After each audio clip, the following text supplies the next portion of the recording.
très bien. Il y a aussi une place là ou là.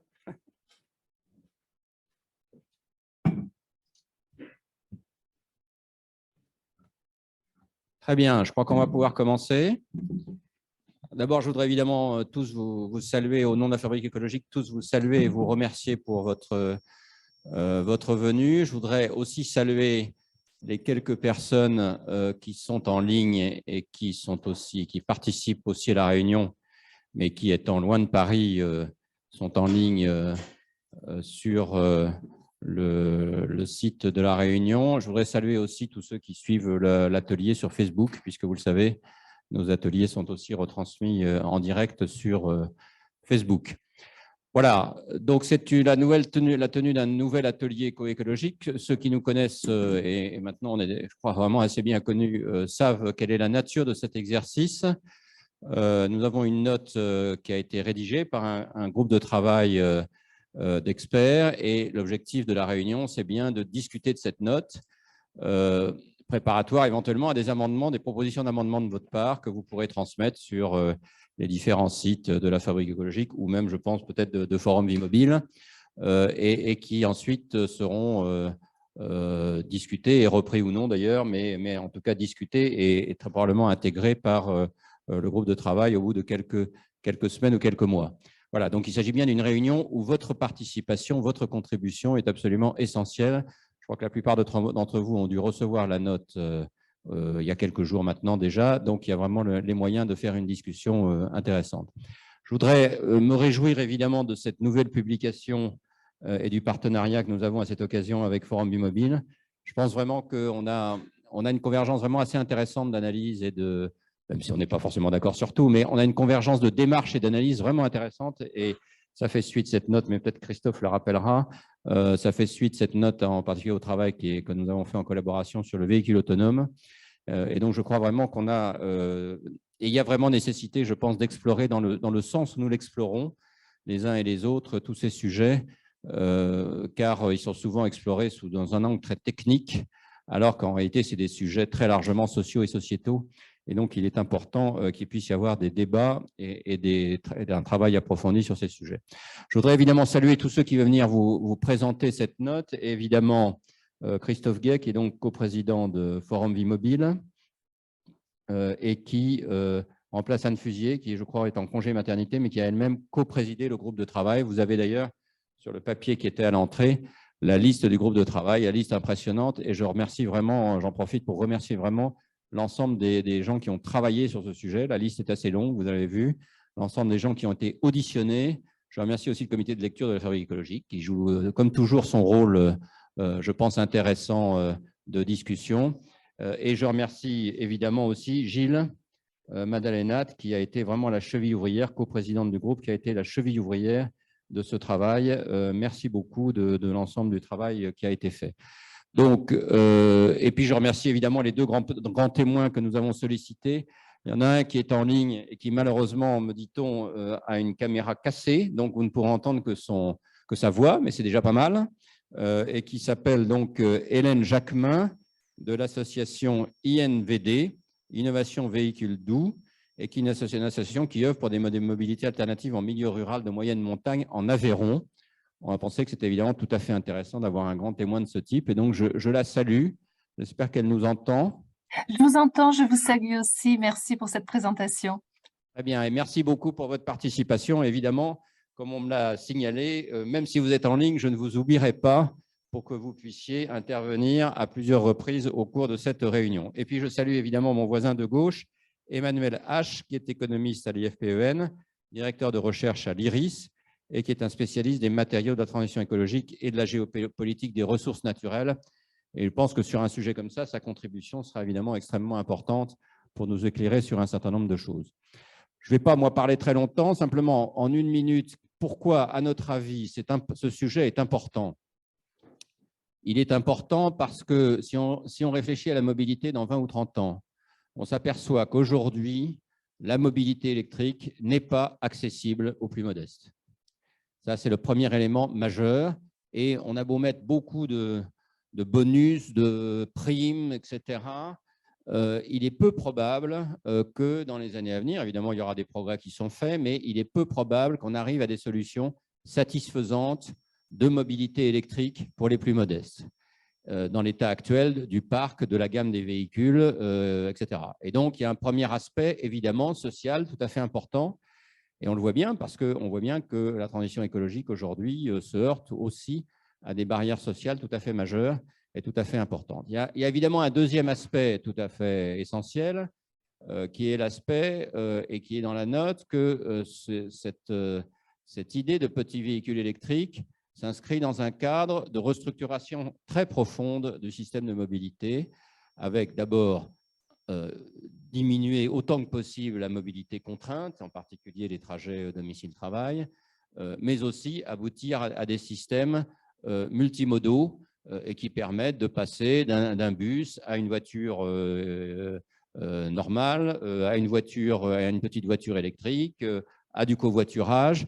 Donc des systèmes multimodaux qui restent très largement à inventer, mais sur lesquels on pense que vraiment c'est tout à fait l'avenir si on veut arriver à des solutions satisfaisantes. Voilà deux raisons principales sur lesquelles il est absolument essentiel de travailler sur ces sujets. L'obstacle principal, on le mesurera et je pense qu'on en discutera, c'est évidemment le fait qu'il faut que ces appareils soient construits et si possible construits en Europe. Et que, évidemment, un certain nombre de grandes entreprises ont tendance, en raisonnant sur les marges, à préférer des marges, des produits avec des marges élevées plutôt que des produits avec des marges plus faibles, comme pourraient l'être des petits véhicules électriques. Et donc, ça exige une transformation assez profonde de la logique économique dans laquelle nous sommes aujourd'hui. Mais on est là pour ça, justement, car nous pensons, nous, à la Fabrique écologique, que c'est bien des logiques économiques différentes, concrètes, qui doivent se mettre en place si on veut réussir la transition. Voilà, j'ai déjà trop parlé et donc je passe à la parole à Christophe. J'ai oublié de vous dire que la réunion se passera en deux temps. Le premier temps, donc le diagnostic, avec une intervention liminaire de Christophe puis de Gilles. Ensuite, un débat avec la salle et votre contribution, y compris sur des critiques sur la note, sur des choses qui manqueraient dans la note, sur votre avis sur le sujet. Donc vraiment, vos contributions sont attendues. Si ça ne vous ennuie pas de respecter évidemment le fait que ce soit des contributions très courtes de votre part, car comme vous le savez, ces ateliers sont dynamiques et ne durent que sur 1h30. Et d'autre part, la deuxième temps, ce sera le temps des propositions qui sont faites dans la note sur laquelle on discutera. Et là aussi, contribution de votre part. Et les grands témoins, évidemment, sur ces deux aspects, diagnostic et propositions, seront amenés eux aussi à réagir. Voilà, je passe la parole donc à Christophe, puis à Gilles sur le diagnostic que pose la note. Bonsoir. Donc, peut-être pour contextualiser le travail qu'on va vous présenter ce soir, je voulais dire que le Forum Bimobile, que vous connaissez sans doute, est un think tank qui réfléchit à la transition vers des modes de vie désirés et soutenables. Et on a été assez interpellé il y a quelques années au moment où, d'un seul coup, de manière assez vive, la question de la voiture autonome est devenue absolument centrale dans la réflexion sur le futur des déplacements, et en particulier des déplacements automobiles. Et on s'est dit qu'il fallait absolument regarder de plus près cet objet pour vérifier s'il avait ou pas un rôle à jouer dans la transition écologique. Et on a confié ce travail à la Fabrique écologique qui nous a remis un rapport qui nous a montré qu'au fond, il était très improbable que le véhicule autonome puisse véritablement contribuer à la transition écologique, qui était beaucoup plus probable en fait qu'il nous emmenait dans une mauvaise direction. Et donc, on s'est dit que c'était intéressant de regarder dans une direction exactement opposée à cette approche ultra technophile, et à regarder vers la direction de ce que d'aucuns appellent le low-tech, ou les véhicules intermédiaires de plus en plus, ou en Allemagne, les véhicules légers électriques, et que nous avons souhaité, dans ce groupe, appeler les véhicules légers. Et on va revenir sur pourquoi on a choisi d'appeler ce rapport en mettant l'accent sur la question de la légèreté. Et donc, on a constitué un groupe de travail pour réfléchir à cette question. Oui, alors bonjour à toutes et tous. Moi, je vais nommer les membres de ce groupe de travail. Et puis, dans le petit papier que vous avez pu prendre à l'entrée, il y a leur fonction, leur titre. Donc, pour ne pas être trop long, je les nomme pour les remercier. Certains d'entre elles et eux sont dans la salle et sont évidemment chaleureusement invités à prendre la parole pour compléter ce qu'on dira. Donc, Aurélien Bigot, Franck Daou, Anne Fusier, Frédéric Errand, Samuel Klebaner, Olivier Lefebvre et Nora Youssefi. on va commencer avec Gilles par vous présenter deux parties de ce rapport. D'une part, pourquoi il est nécessaire de développer les véhicules légers, et ensuite, en quoi consistent justement ces véhicules légers. Alors, pourquoi faut-il développer ces véhicules légers, et on pourrait dire même, pourquoi faut-il vraiment donner du poids à la légèreté? Alors, au Forum, notre diagnostic, c'est que aujourd'hui, c'est un diagnostic de plus en plus partagé, hein, mais c'est que les modes de vie et le fonctionnement de nos territoires sont encastrés littéralement dans la mobilité rapide permise par les modes de déplacement qui ont été inventés au 19e siècle. Et ça génère tout un ensemble d'insoutenabilité et aussi d'aliénation, de fatigue, de stress dans les populations. Des modes de vie qui sont devenus trop intenses. Nous avons mené il y a quelques années une grande enquête qui visait à explorer la globalité des déplacements liés au mode de vie contemporain. Et en fait, on a pu faire un certain nombre de constats qui montrent la place massive prise par ces déplacements rapides, puisqu'en gros, aujourd'hui, en moyenne, on fait 60 km quotidiennement, 400 km par semaine. C'est encore plus lorsqu'on est en activité. En fait, ça conduit à ce qu'aujourd'hui, le territoire qui bénéficie de cette capacité d'ajustement grâce à cette mobilité rapide, aujourd'hui, est à organiser la division fonctionnelle des activités, la dispersion de nos activités. Et cela se fait quand même, il faut en avoir conscience, à 70% grâce à la voiture. Car dans les modes de transport rapide, très clairement, aujourd'hui, la voiture est dominante. Et cette voiture, elle est devenue massivement présente chez tout le monde, puisque 85% des ménages français ont une voiture, 36% ont au moins deux voitures, et 50% aujourd'hui des voitures neuves qui sont achetées sont de plus en plus lourdes, puisqu'elles sont aujourd'hui constituées par les fameux SUV, Sport Utility Vehicles, qui pèsent en moyenne 200 kg de plus qu'une voiture traditionnelle. Et cela a des effets considérables sur le budget des ménages, puisque pour les plus pauvres, cela représente 20% de leur budget. Le budget de transport représente 20% de leur budget, alors que pour les personnes les plus aisées, cela ne représente que 10%. Donc, on est aussi face à quelque chose qui génère des inégalités, en particulier économiques, face à la nécessité d'assumer cette mobilité rapide. Et le dernier point que je voulais évoquer pour justifier l'intérêt de développer la légèreté, de donner du poids à la légèreté, c'est le fait que cette mobilité aussi, elle est source de fatigue, de stress, puisque dans une autre enquête qu'on avait menée dès 2015, on avait constaté que 8 personnes sur 10 souhaitaient ralentir, c'est-à-dire reprendre le contrôle dans leur rythme de vie, et ça a des conséquences directes sur la nature des déplacements, leur portée, puisque les gens désirent vivre en plus grande proximité. Oui, du coup, Christophe vient de parler des conséquences sociales de la mobilité basée sur la voiture. Moi, je veux rajouter quelques points sur les conséquences écologiques, même si certains commencent à être bien connus. Mais en tout cas, ce qui est important pour notre groupe de travail, c'est de rappeler que l'enquête sur les effets écologiques et sanitaires de la voiture n'est pas terminée. Il y a en fait très peu d'études systématiques et exhaustives sur les conséquences de la voiture à la fois sur l'environnement et sur la santé des humains et des écosystèmes. Donc, on peut néanmoins rassembler de plus en plus de preuves. Donc, le fait qui aujourd'hui est peut-être le plus connu, c'est sur le changement climatique. Donc, le secteur des transports en France, c'est le premier secteur émetteur de gaz à effet de serre avec en gros 30% des émissions en 2021. Donc, ça, c'est uniquement transport intérieur. C'est le seul secteur dont les émissions ont continué d'augmenter ces 2 dernières décennies.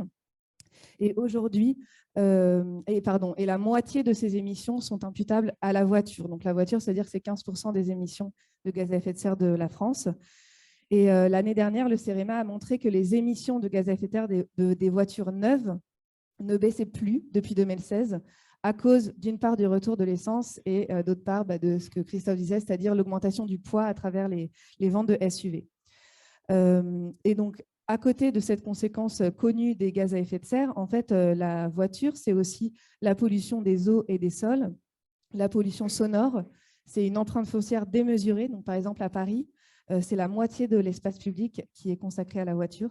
C'est la fragmentation des espaces, l'artificialisation des sols, la dégradation des paysages ou encore des atteintes à la biodiversité.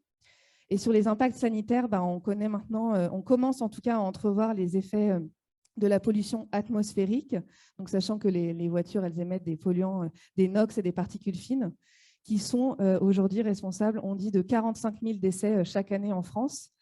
Et en Île-de-France, il y a un décès sur 10 en 2019, d'après l'Observatoire régional de santé, qui était causé par la pollution de l'air. Et ce rapport dit que c'est en gros un peu plus de 50% de ces émissions qui sont imputables à la voiture.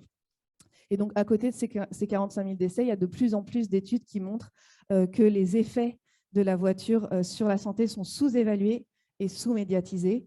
Et on a renvoyé à plusieurs études scientifiques dans le rapport, mais on commence à déceler des liens sur les AVC, la maladie d'Alzheimer, la maladie de Parkinson ou encore la sclérose en plaques. Donc, il faut continuer ce bilan de la voiture telle qu'on la connaît. Alors ensuite, très rapidement, pourquoi le véhicule électrique tel qu'il est présenté aujourd'hui nous semble insuffisant. Le véhicule électrique est au cœur de la politique de décarbonation des pouvoirs publics actuellement, avec un objectif de 100% de vente en 2035, sachant qu'on en est à peu près 10% aujourd'hui. Alors, je ne vais pas revenir dans le détail sur les limites du véhicule électrique, mais en fait, on sait que d'un point de vue climatique, sur l'ensemble du cycle de vie, c'est mieux, peut-être 2 à 3 fois mieux que le véhicule thermique, mais sous certaines conditions, et notamment des conditions de poids. Et il y a eu un rapport de l'ADEME récemment qui a montré que, par exemple, les SUV électriques ne devenaient rentables d'un point de vue carbone qu'après avoir parcouru 100 000 km, donc ce qui va quand même à l'encontre de l'hypothèse de sobriété qu'on défend. Ensuite, il y a un enjeu sur la consommation d'électricité. Donc, on a regardé les rapports RTE de 2021 dans le détail. Ces rapports RTE qui mettent en avant la nécessaire augmentation de la consommation d'électricité d'ici 2050, ce qui justifierait un développement massif, soit du nucléaire, soit de l'éolien, enfin des renouvelables, soit les deux. Et donc, en fait, cette consommation d'électricité qui est de 475 TWh aujourd'hui, elle passerait à 650. Et donc, sur ce différentiel, le véhicule électrique, enfin, l'électrification complète du parc, c'est 90 TWh. Donc, en fait, ça veut dire que c'est à peu près la moitié de la consommation électrique qui serait justifiée par le passage, enfin, l'électrification de l'intégralité du parc. Donc, c'est aussi quand même un lien très fort avec l'actualité, avec 2 lois qui sont en cours d'élaboration au Parlement.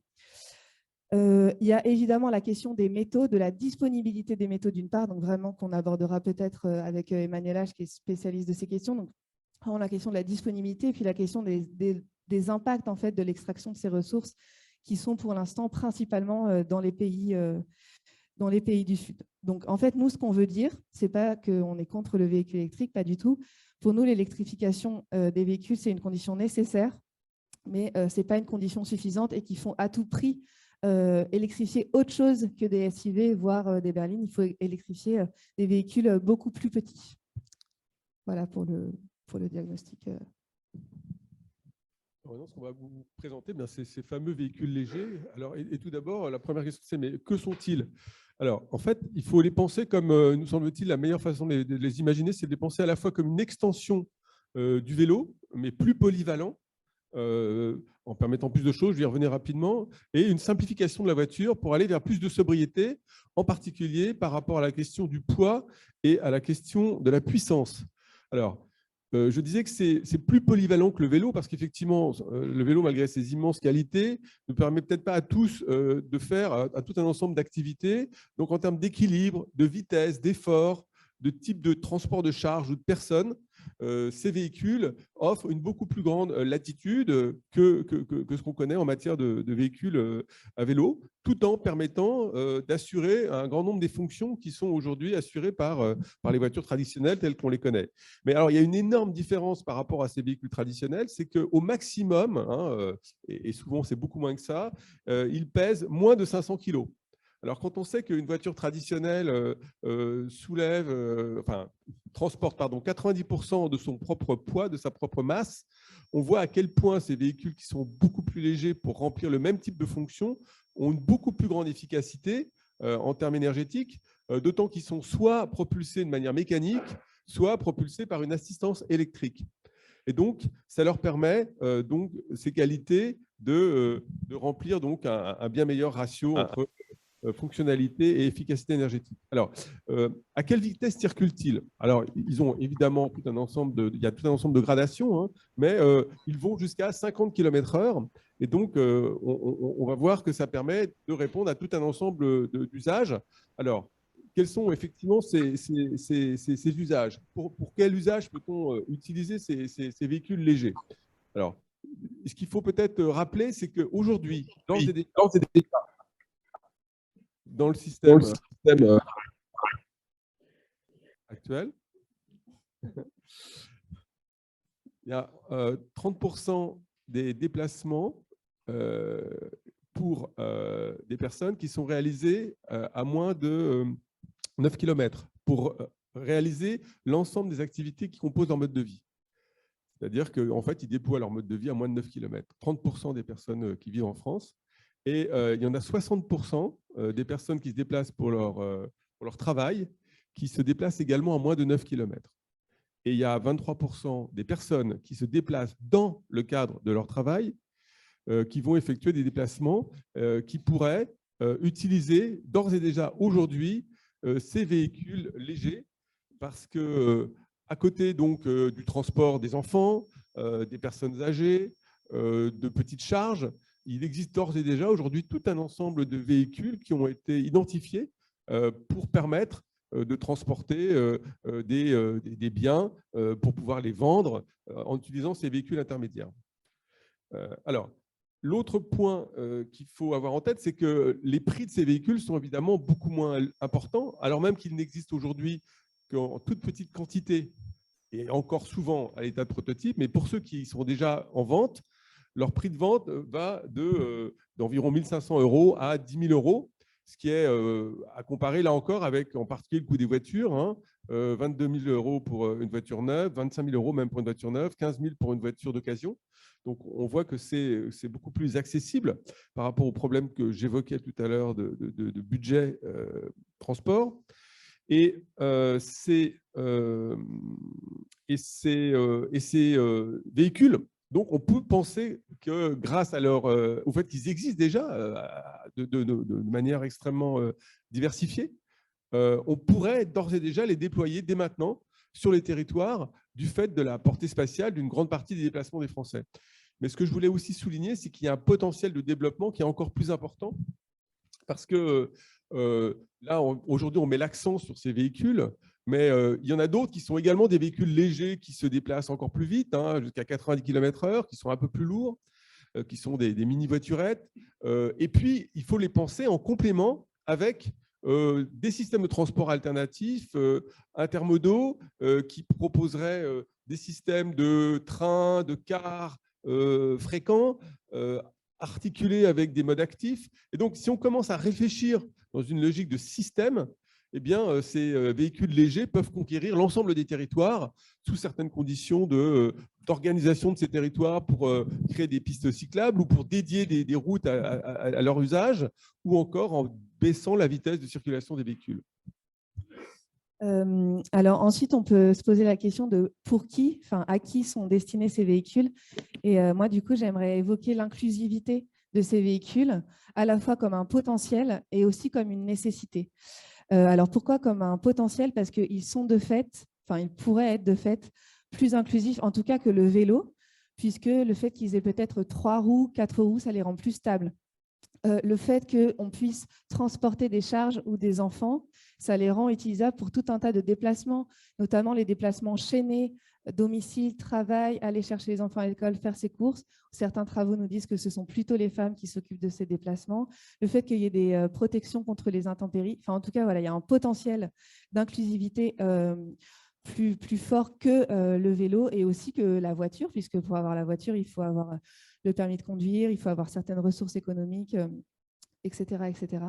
Et puis, l'inclusivité comme une nécessité, c'est-à-dire que ce n'est pas parce qu'ils ont 3 roues qu'ils sont inclusifs pour tout le monde. Et donc, comme on en est au tout début en fait, de la fabrication de ces véhicules, c'est vrai que ce serait vraiment important que les fabricants, les constructeurs de ces véhicules prennent tout de suite en fait, en charge des questions sur Alors, ça peut être vraiment des adaptations parfois très marginales, mais qui sont très bloquantes pour des personnes à mobilité réduite, pour des personnes en situation de handicap, des personnes âgées. Mais des fois, c'est des adaptations marginales, par exemple la béquille, ou par exemple les vélos cargo, la possibilité de pouvoir mettre ses enfants à bord sur la partie enfin, voilà, où on installe les enfants.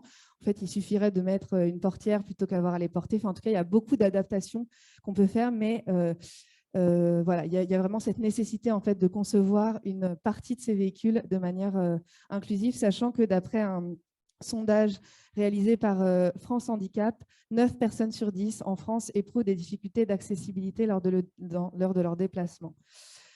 Ensuite, pour quels bénéfices? Alors, il y a évidemment les bénéfices en creux, tout ce qu'on a dit sur le véhicule, la voiture thermique telle qu'on la connaît. Évidemment, ces véhicules mécaniques, enfin musculaires ou électriques de petite taille, du coup, supprimeraient un grand nombre de nuisances. Encore faut-il évidemment penser à les éco-concevoir, les rendre les plus réparables possibles dans une démarche d'économie circulaire. Et à côté de tous ces bénéfices écologiques, il ne faut pas oublier les bénéfices en termes de santé. Alors, ce n'est pas seulement qu'on supprime la pollution atmosphérique, c'est aussi qu'il y a un problème immense de sédentarité en France qui est de plus en plus souligné par des agences les agences sanitaires en question.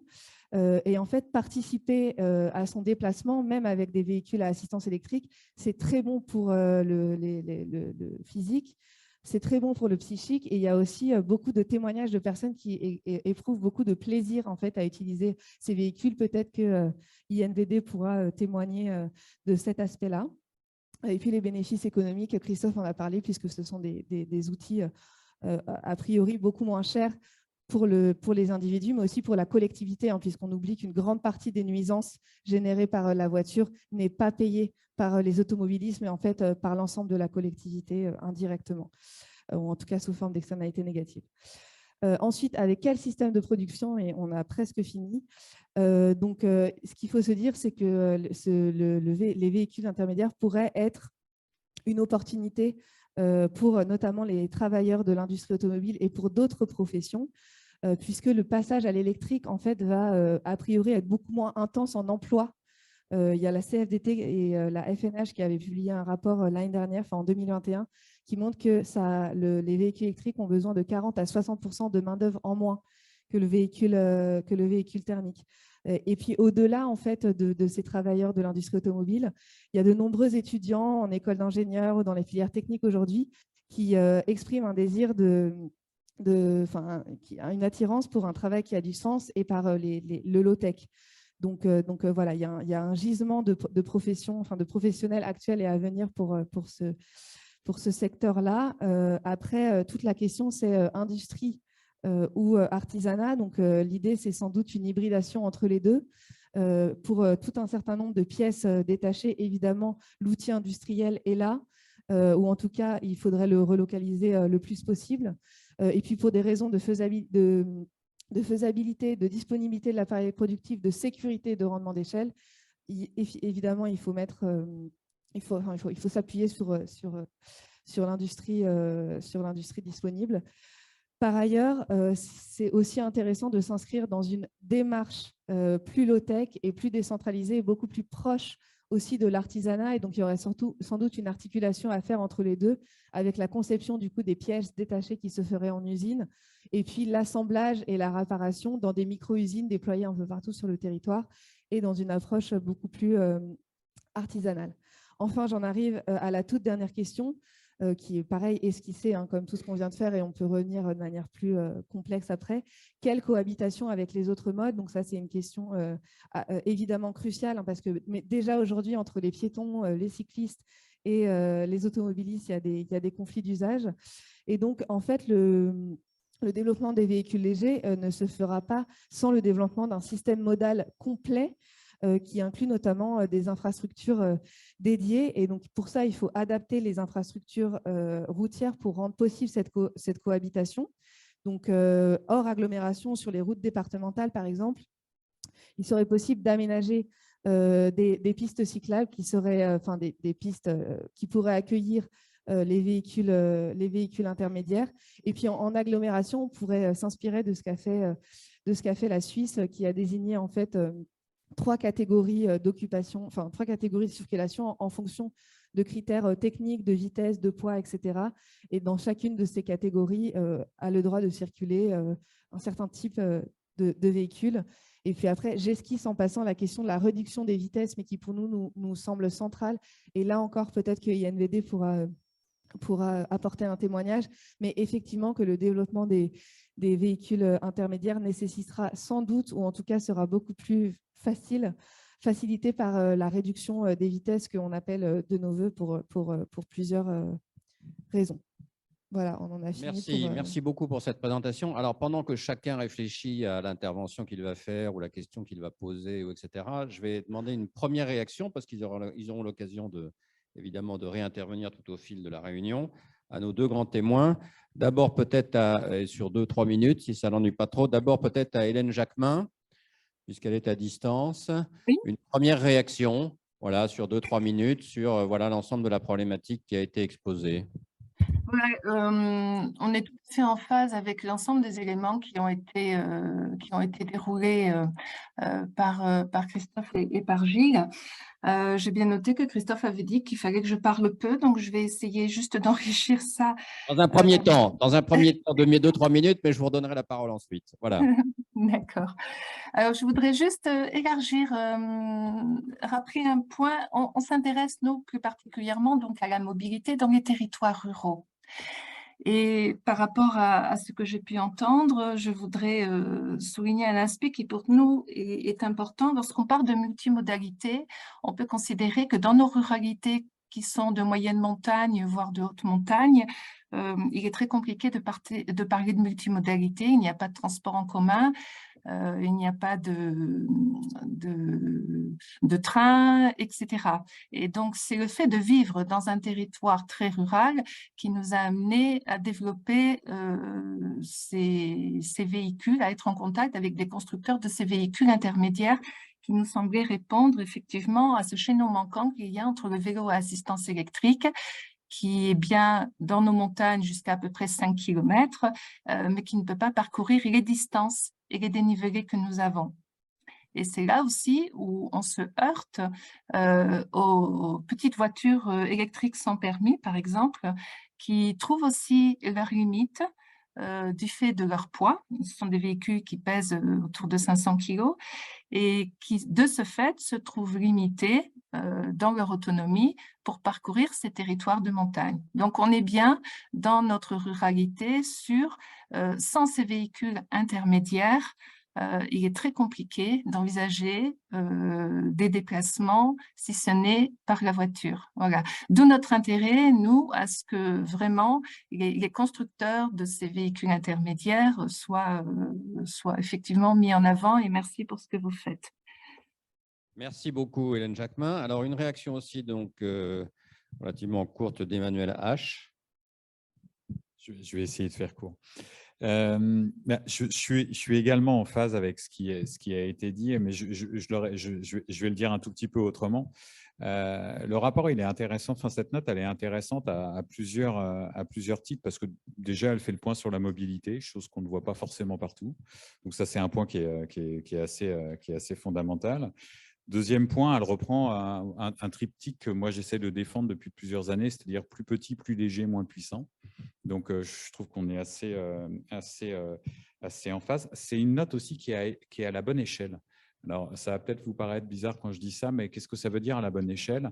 Quand vous travaillez notamment sur les questions de mobilité, vous avez des grands rapports de type Injos international de l'énergie avec des prospectives 2050 où justement on vous dit en gros la solution c'est l'électrification, c'est la mobilité électrique et puis au final vous restez avec ça, on vous dit qu'il y aura X millions, centaines de millions de véhicules électriques, très très difficile à s'approprier. Et quand je dis qu'il est à la bonne échelle, c'est-à-dire qu'à la fois il est très simple, il est très clair et il est très bien exemplifié. C'est-à-dire qu'on a face à nous des solutions qui sont simples, qu'on peut discuter, qu'on discutera notamment dans la deuxième partie. C'est-à-dire on peut tout à fait aller chercher ce que l'on veut dans ce type de rapport. Ce qui m'a intéressé également dans ce rapport, bon, excepté le fait que déjà, dès les premières pages, on parle d'André Gorz, c'est-à-dire qu'on a tout de suite compris que la mobilité, ce n'est pas un problème technologique. Il y a une problématique sociologique derrière, il y a un rapport de l'humain avec son environnement et il y a un rapport justement de l'humain avec la technologie. Donc déjà, dès qu'on a lu ça, on se dit on va dans le bon sens. Et en gros, ce que je répète souvent en conférence, c'est exactement ce que vous avez dit au départ, c'est-à-dire si la transition écologique, c'est de passer d'un véhicule thermique à un véhicule électrique, je pense qu'on a raté énormément de choses. Hein. Et notamment dans mon champ d'expertise, qui est celui des métaux, lorsque vous regardez, lorsque vous faites ce que je fais, c'est-à-dire l'évaluation de besoins en métaux pour la transition écologique et notamment juste pour la mobilité, sans rentrer dans l'alignement de chiffres, mais ça veut dire une demande en lithium qui est multipliée par 40, ça veut dire une demande en cobalt par 20, une demande en nickel par 20, avec toutes les problématiques à la fois économiques, environnementale, parce que bien évidemment, on ne le produit pas encore chez nous. D'ailleurs, ça ouvre des perspectives peut-être de production nationale, mais ça, c'est un autre débat. Des problématiques sociales et des problématiques géopolitiques, parce que tout simplement, lorsque vous regardez l'espace européen, il importe à 97% tous les matériaux pour faire des batteries.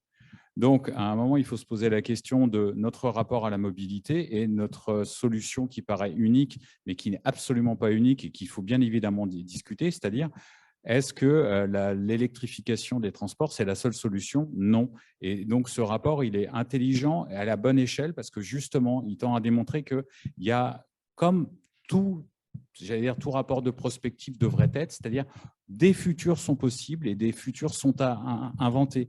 Et donc là, on a les clés de possibles devant nous. Merci beaucoup. Alors, un premier jeu d'intervention et de questions et de remarques depuis vous tous. Voilà, on va vous passer un micro. Si ça vous donne pas de vraiment respecter peut-être 1 minute, pas plus d'intervention, hein, si ça ne vous ennuie pas.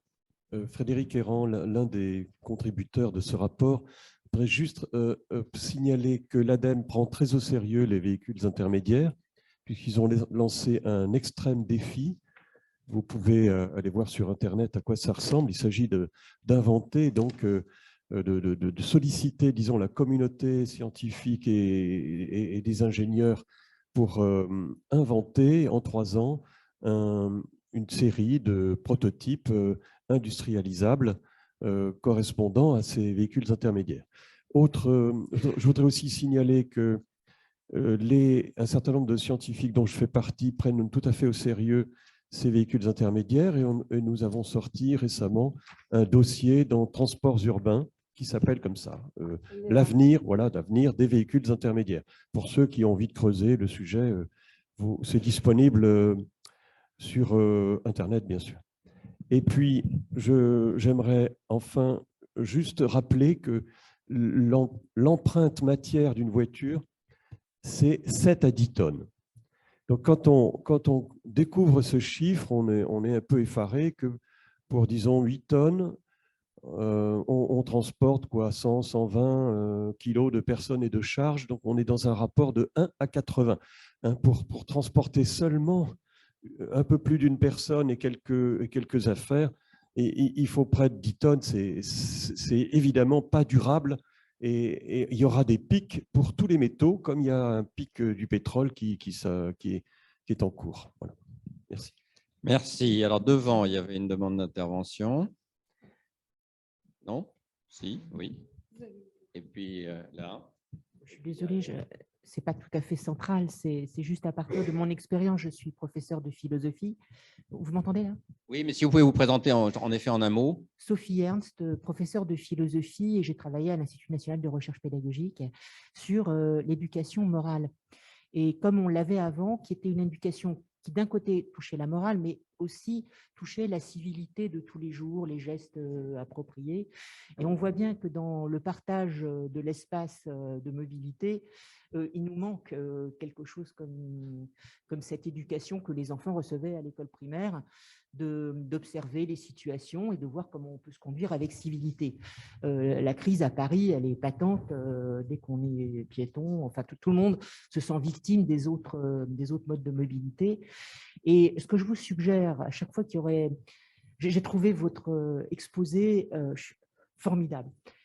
Mais je vous suggère juste d'introduire un tout petit paragraphe d'emblée, de dire dans le dispositif aussi qu'il y a une éducation à la convivialité, à l'espace partagé. Parce que si on l'introduit d'emblée et que c'est clé en main pour l'éducation nationale, il y a une chance que ça soit adopté vite et bien. Alors que si on attend que l'éducation nationale s'y mette, ça sera aléatoire, raté, associé, confié à je ne sais quoi, au professeur de physique appliquée, comme un à côté de citoyenneté, à côté, en fin du programme, quoi. Je vous suggère ça par expérience d'avoir vécu toutes ces tentatives avortées d'éducation à la civilité, quoi. Voilà. Merci beaucoup, voilà, qui pourra utilement être complété. Alors, ici, et là, et puis ensuite derrière. Ah, bah alors, tant pis, quelqu'un d'autre. Merci. Jean-Baptiste Gernet, je suis à l'Académie des mobilités actives, c'est un programme de la FUB. Moi, ma question, vous l'avez un peu abordée, vous avez dit la solution, ce serait de construire des infrastructures à côté des routes départementales pour accueillir ces véhicules et les vélos. Mais ma question, c'est à court terme, comment est-ce qu'on fait dans l'urgence en fait, pour développer ces types de véhicules alors qu'on sait très bien que, enfin, je connais la piste de construire à côté des départementales, mais ça ne va pas être fait partout tout de suite en France. Et comment est-ce qu'on s'appuie peut-être sur l'usage et le potentiel un peu de séduction de ces véhicules et comment est-ce qu'on peut toucher des personnes avec ces véhicules et comment est-ce qu'ils peuvent se sentir en sécurité en roulant à 50 km/h dans un véhicule léger en cohabitation avec des gens qui roulent à 90, 80 dans des véhicules de plusieurs tonnes. Est-ce que vous avez réfléchi à ça? Merci. On répondra à la fin. On répondra. C'est pas une question de réponse, c'est un débat. Non, décidément. Bonjour, je m'appelle Agnès Guinaudot, je travaille chez BIV. On est une entreprise qui promeut les véhicules électriques. Et je voulais savoir par rapport au poids du coup des voitures, quel était, est-ce que vous pouvez nous dire quelque chose à propos aussi de la sécurité, du fait que le poids des voitures a augmenté aussi parce qu'il y a des réglementations qui obligent à ce que les voitures soient plus sécurisées. Est-ce que ça serait possible de produire des voitures plus légères qui respectent les normes de sécurité actuelles?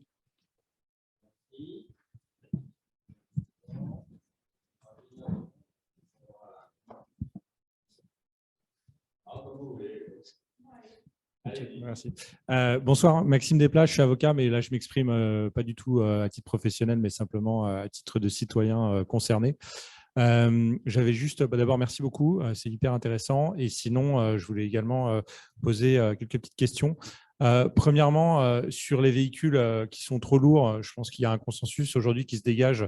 Enfin, en tout cas, quand on voit certains scientifiques intervenir, mais la question, même si ce n'est pas encore appliqué, c'est par les constructeurs automobiles, malheureusement. Est-ce qu'une façon aussi de résoudre le problème, plutôt que d'essayer d'inventer des prototypes, est-ce que ce n'est pas tout simplement, j'imagine que ce n'est pas si simple que ça, sinon ça aurait déjà été fait, mais le rétrofit sur des véhicules thermiques légers, puisqu'en plus, ça a l'avantage de limiter énormément l'empreinte matière dont on discutait tout à l'heure. Voilà, j'aurais d'autres questions, mais je ne vais pas monopoliser. Merci.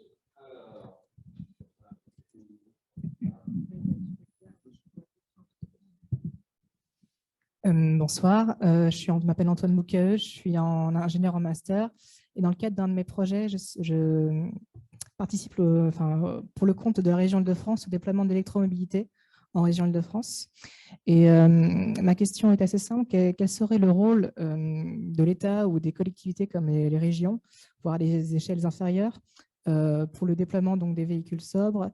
Quel mécanisme de soutien aux ménages modestes ou aux personnes un peu plus précaires voilà, dans le cadre de ce déploiement des véhicules sobres?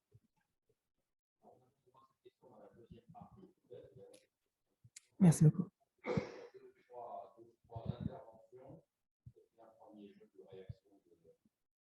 Merci.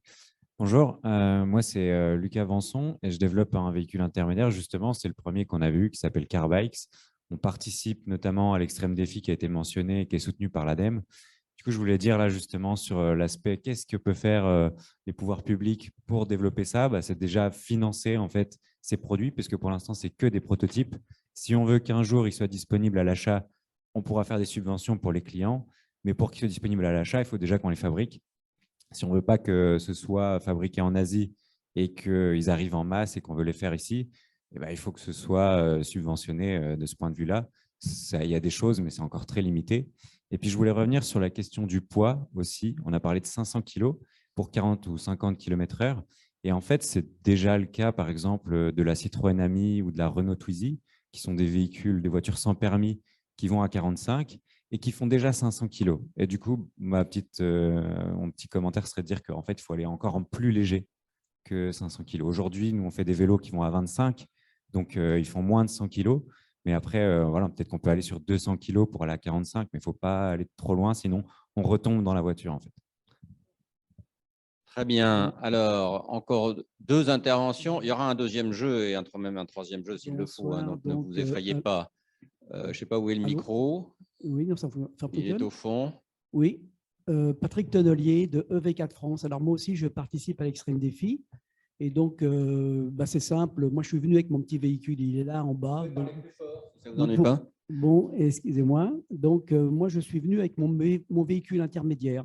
Il est en bas, donc vous le verrez en partant. Donc, ça fait 8 ans que je me sers de ce véhicule.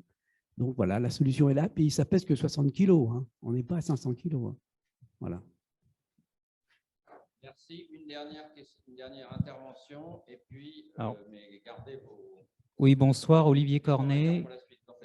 Oui. Olivier Cornet, Actisic. Donc, moi aussi, je participe à l'Extrême Défi. Donc, pour boucler la boucle, on sait faire des véhicules qui font 45 km/h pour une centaine de kilogrammes.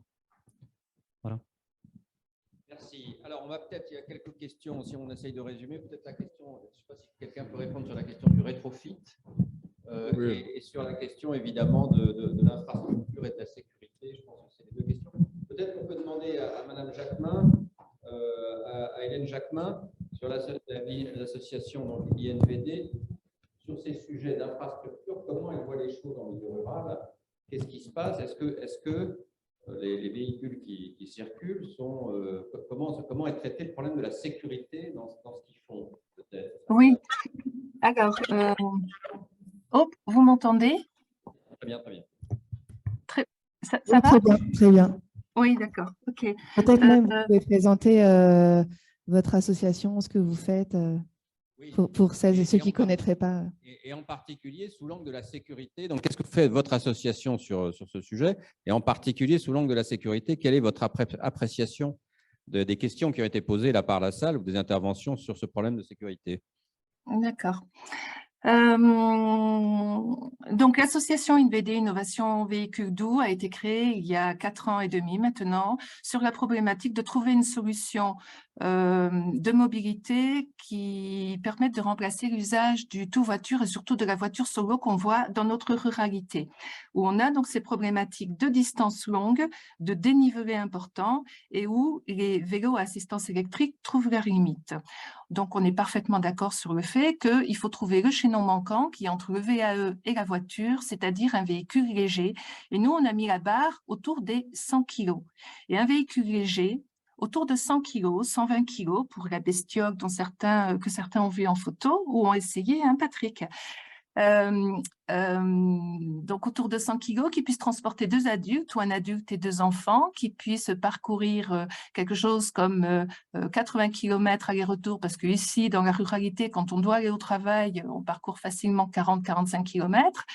Ensuite, des dénivelés importants, puisqu'ici, on a à peu près 1000 mètres de dénivelé tous les 50 km.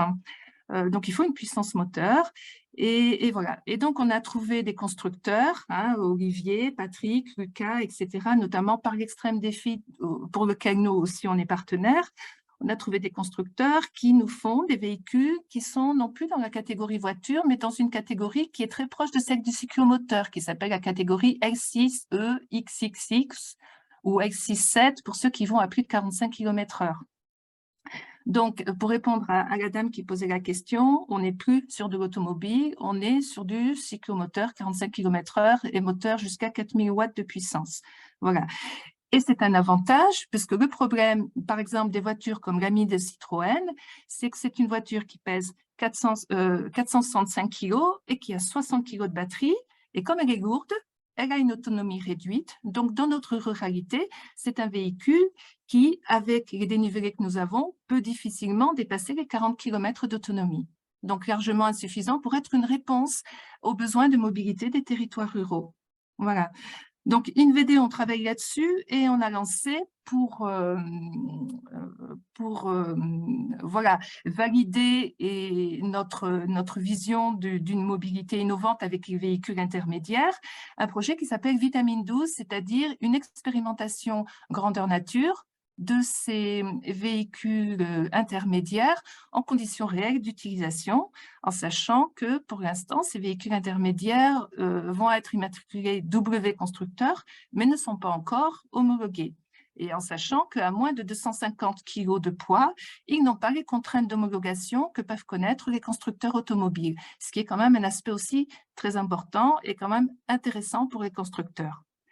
Donc, cette expérimentation est en cours à démarrer et nous, InVD, attendons de la part de Lucas, Olivier, Patrick et tous les autres que leur prototype soit effectivement fin prêt pour qu'ils puissent intégrer notre expérimentation que l'on décline sur le territoire national à l'aide du projet Extrême Défi de l'ADEME. D'accord, voilà. Mais alors je repose ma question dans cette expérimentation, puisqu'il y a donc des gens qui utilisent ces véhicules. Comment est appréhendé le problème de la sécurité qui a été posé par plusieurs intervenants de la salle? Oui. Alors, la sécurité, imaginez qu'on est sur un cyclomoteur à 4 roues et avec une carrosserie. Donc, on est déjà plus protégé, mieux protégé que sur un cyclomoteur à 2 roues. Et on a déjà beaucoup moins la contrainte de la stabilité.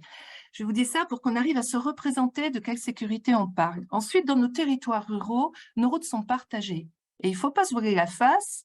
On n'a pas spécialement envie qu'il y ait des aménagements connexes sur l'ensemble des routes départementales, communales, rurales de notre territoire, la France. On a envie de lui garder son caractère de ruralité. Donc ce sujet-là, nous l'avons abordé notamment avec la préfecture de notre département et notre sous-préfet, puisque dans le cadre de notre expérimentation, on ne peut pas se permettre quelque part d'avoir un accident. Ce serait extrêmement pénalisant pour notre image d'association. On a utilisé beaucoup le vélo à assistance électrique sur toutes nos routes et on a vu les comportements des automobilistes. Et ce que l'on a constaté aussi, c'est que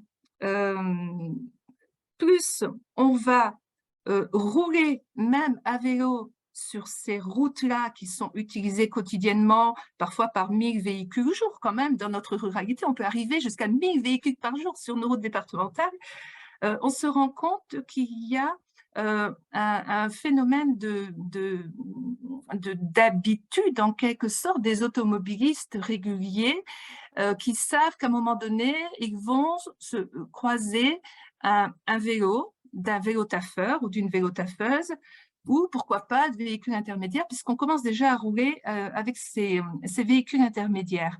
Et on a remarqué au fil du temps que ces automobilistes-là, la plupart du temps, diminuaient leur vitesse avant de pouvoir nous dépasser et de continuer à accélérer. On a fait ce constat-là avec les services de la sous-préfecture, de constater que plus on allait avoir de véhicules intermédiaires sur la route, plus il y allait y avoir une sorte de régulation de la vitesse. Ça, c'est un premier aspect. Ensuite, il ne faut pas se voiler la face. Ça fait 4 ans qu'on communique auprès des habitants. Ça fait 4 ans qu'on communique auprès des autorités, des institutions, etc., pour mettre en place cette expérimentation, pour faire connaître ça et pour attirer l'attention sur le fait que dans nos territoires ruraux, en voiture, et la vitesse moyenne, je dis bien la vitesse moyenne, elle est aux alentours de 58 km/h. C'est quand même une donnée qui est intéressante. C'est sûr. Merci beaucoup. Alors, sur cette question et sur la question du rétrofit, qu'est-ce qui veut intervenir, Christophe? Oui, ce que je voulais rappeler, c'est qu'aujourd'hui, même si on voit bien que la vitesse peut être un sujet, enfin est un sujet pour ce qui concerne la sécurité, il faut avoir quand même en tête que dans les agglomérations et dans les métropoles, aujourd'hui, les vitesses sont limitées respectivement à 30 et 50 km/h, ce qui veut dire qu'en fait, dans ces espaces-là, qui sont importants, en particulier en termes de population, on peut tout à fait déployer sans aucun risque ces véhicules légers.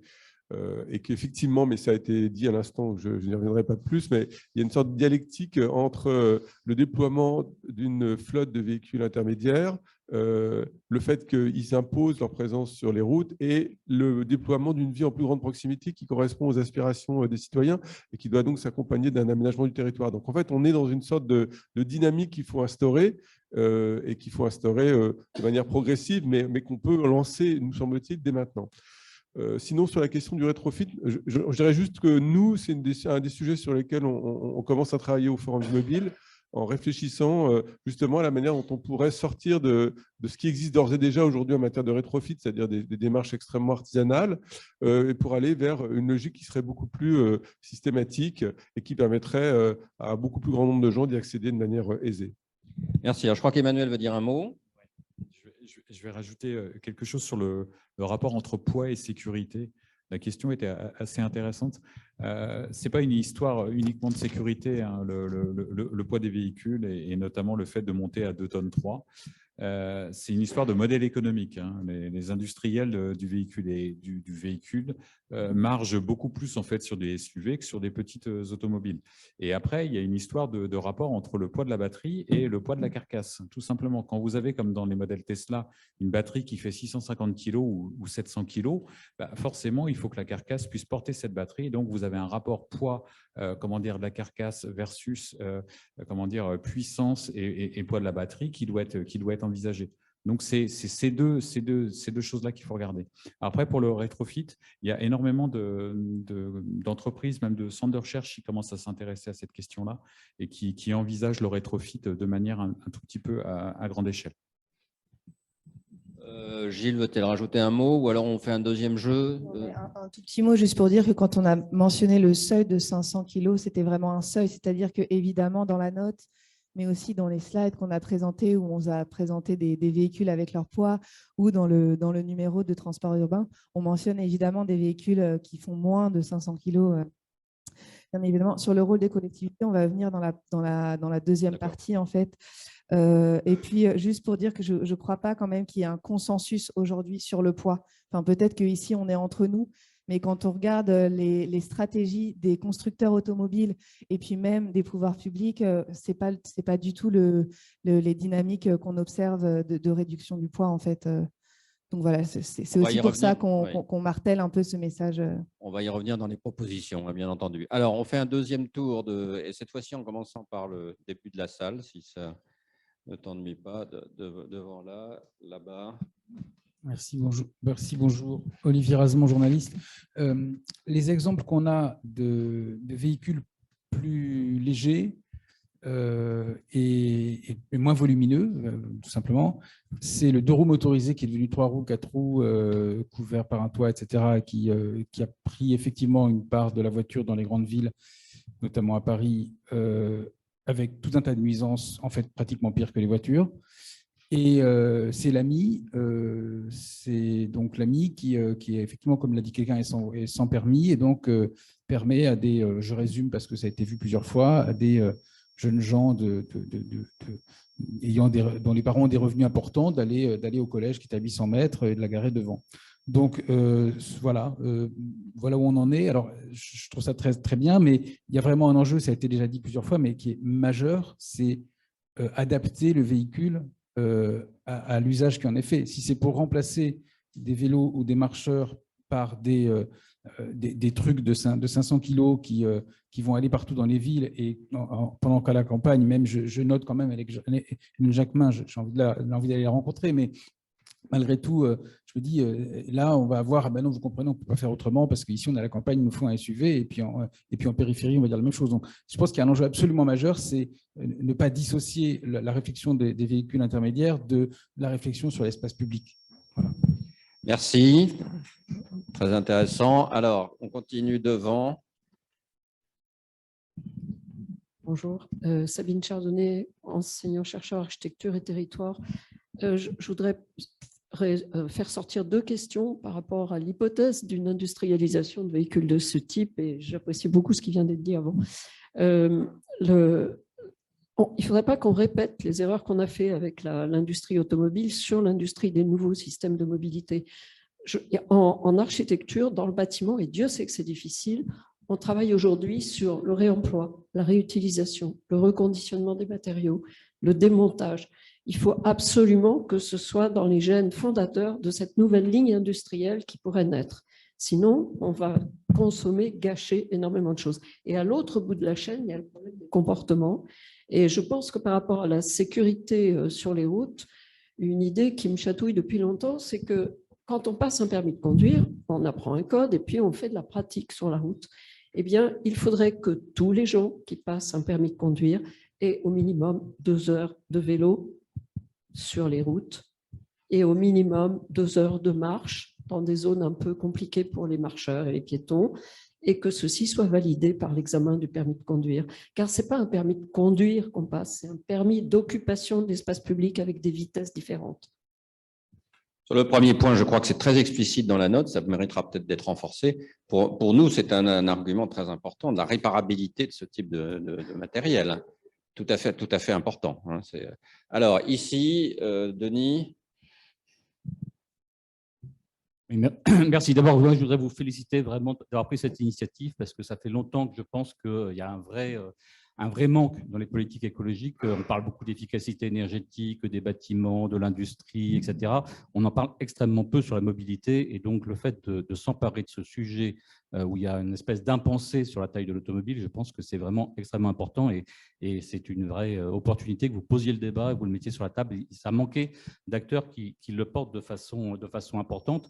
Donc, moi, je me réjouis vraiment que vous preniez cette initiative. Et tout ce qui a été dit sur ce que fait l'ADEME, évidemment, sur Extrême Défi, etc., y contribue aussi. Je me permets de faire une remarque sur la proposition que vous portez, notamment sur le bonus-malus sur le poids des véhicules. Je pense que c'était un bon angle d'attaque aujourd'hui parce qu'il est déjà porté par France Stratégie, etc., et qu'il faut un angle d'attaque relativement lisible pour l'opinion publique, mais sans doute que ça doit être simplement une porte d'entrée quelque part, parce que quand on regarde par exemple ce qu'on appelle les Kaicars au Japon, depuis quasiment 70 ans maintenant, existe un modèle global d'encadrement réglementaire, fiscal, qui permet de faciliter l'existence de ces véhicules de petite taille, et ça a permis qu'il y ait vraiment une industrie qui existe. Donc je pense qu'il faut des mesures de tout ce type-là, c'est-à-dire à la fois fiscales mais aussi réglementaires, etc., qui favorisent, et puis des avantages concrets, pas simplement pécuniaires, pour ceux qui les utilisent. On a parlé d'infrastructures qui pourraient être dédiées. Moi, j'étais frappé qu'à Amsterdam de voir que sur les pistes cyclables extérieures à la ville, il y avait des petits véhicules qui circulent sur ces pistes cyclables. Et évidemment, ça leur permet une circulation beaucoup plus simple. Il y a aussi la question du stationnement. Il est clair qu'avec un petit véhicule, on peut stationner perpendiculairement à la chaussée et que là où il y a un seul véhicule qui stationne quand c'est les véhicules dits normaux, on peut en stationner 2. Donc, de fait, il y a des avantages concrets aussi dans le quotidien. Donc, voilà. Mais je pense que vos portes d'entrée sont les bonnes et surtout, poursuivez là-dessus parce que vraiment, on a besoin que ce sujet-là soit mis sur la table. L'impensé sur la taille des véhicules est vraiment quelque chose qui, au moment où on veut faire la neutralité carbone à 2050, est quelque chose qui est un vrai blocage par rapport à la friction. Et quand je dis l'impensé, c'est plutôt qu'en plus, comme ça a été dit à plusieurs reprises, on est plutôt dans une tendance à l'augmentation du poids des véhicules par les constructeurs, alors que c'est exactement l'inverse qu'il faudrait faire. Merci beaucoup. Je vois qu'il y a beaucoup de demandes d'intervention. Je pense qu'on va être obligé, c'est exceptionnel, d'allonger un peu la durée de la réunion. Je m'en excuse pour ceux qui ont des obligations. Monsieur. Oui, bonsoir. Donc, j'ai travaillé à France Stratégie. J'ai entendu le mot France Stratégie. Donc, vous pouvez parler plus près du micro. Oui, j'ai travaillé à France Stratégie, comme j'ai entendu le mot, du coup, je vais te dire quelques mots. Moi, je pense que je pose des questions. C'est vrai, le véhicule à moins de 500 kg, c'est peut-être une très bonne idée, mais il faudrait peut-être penser au marché. C'est que le problème, c'est qu'actuellement, c'est que chaque famille possède 1, 2 ou 3 voitures déjà. Est-ce que ce véhicule, nouveau véhicule, est-ce que ça oblige les familles à acheter de nouveaux véhicules? Donc, ça veut dire qu'il y aura un troisième, quatrième véhicule. Et dans ce cas, comment faire réconcilier le parc existant avec les nouveaux véhicules qui ont un usage complètement différent? Puisque si on roule à 50, on ne peut pas aller dans les routes qui roulent à 70 ou 90 ou 120 ou 130. Donc, c'est un véritable problème de la compatibilité et cohérence. Si ces nouveaux véhicules ne suppriment pas les véhicules existants, ça apporte plus de problèmes que de solutions. Et ça, c'est le premier point. Deuxième point, c'est qui va construire ces véhicules? Est-ce que les constructeurs actuels de voitures, est-ce qu'eux, ils vont se convertir avec ce nouveau véhicule? S'il n'y a pas de marché, il n'y a pas de produit. Donc, on peut parler de l'idéal, de mode, de partage modèle, d'émissions de CO2, mais s'il n'y a pas de marché, s'il n'y a pas un opérateur qui construit, et s'il n'y a pas d'usager, on parle un peu dans l'utopie, je dirais peut-être ça. Donc, comment favoriser les conditions, créer des conditions de réussite pour ce nouveau type de véhicule? Voilà ma question. Merci. Pour la deuxième question, il y a quand même une logique où l'offre peut créer la demande. Hein. Bon. Et sur la première question, qui était une question essentielle, je suis sûr que la tribune aura envie de réagir. Alors, on continue. Bonsoir, Quentin Leclerc-Dory de la société Roule. Vous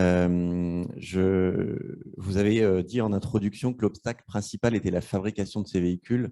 Moi, j'ai plutôt tendance à penser que la fabrication, une fois qu'il y aura un marché, des envies, des gens qui veulent les acheter, elle viendra assez vite parce qu'il y aura de l'argent à faire. Et donc, j'ai l'impression que l'obstacle est plutôt sociologique. Vous parlez dans votre note de l'imaginaire autour de la vitesse, de la puissance, de la taille des véhicules duquel il faut sortir. Comment on peut en sortir? Est-ce que pour en sortir, il ne faut pas créer un nouvel imaginaire tout aussi désirable, mais sûrement plus durable?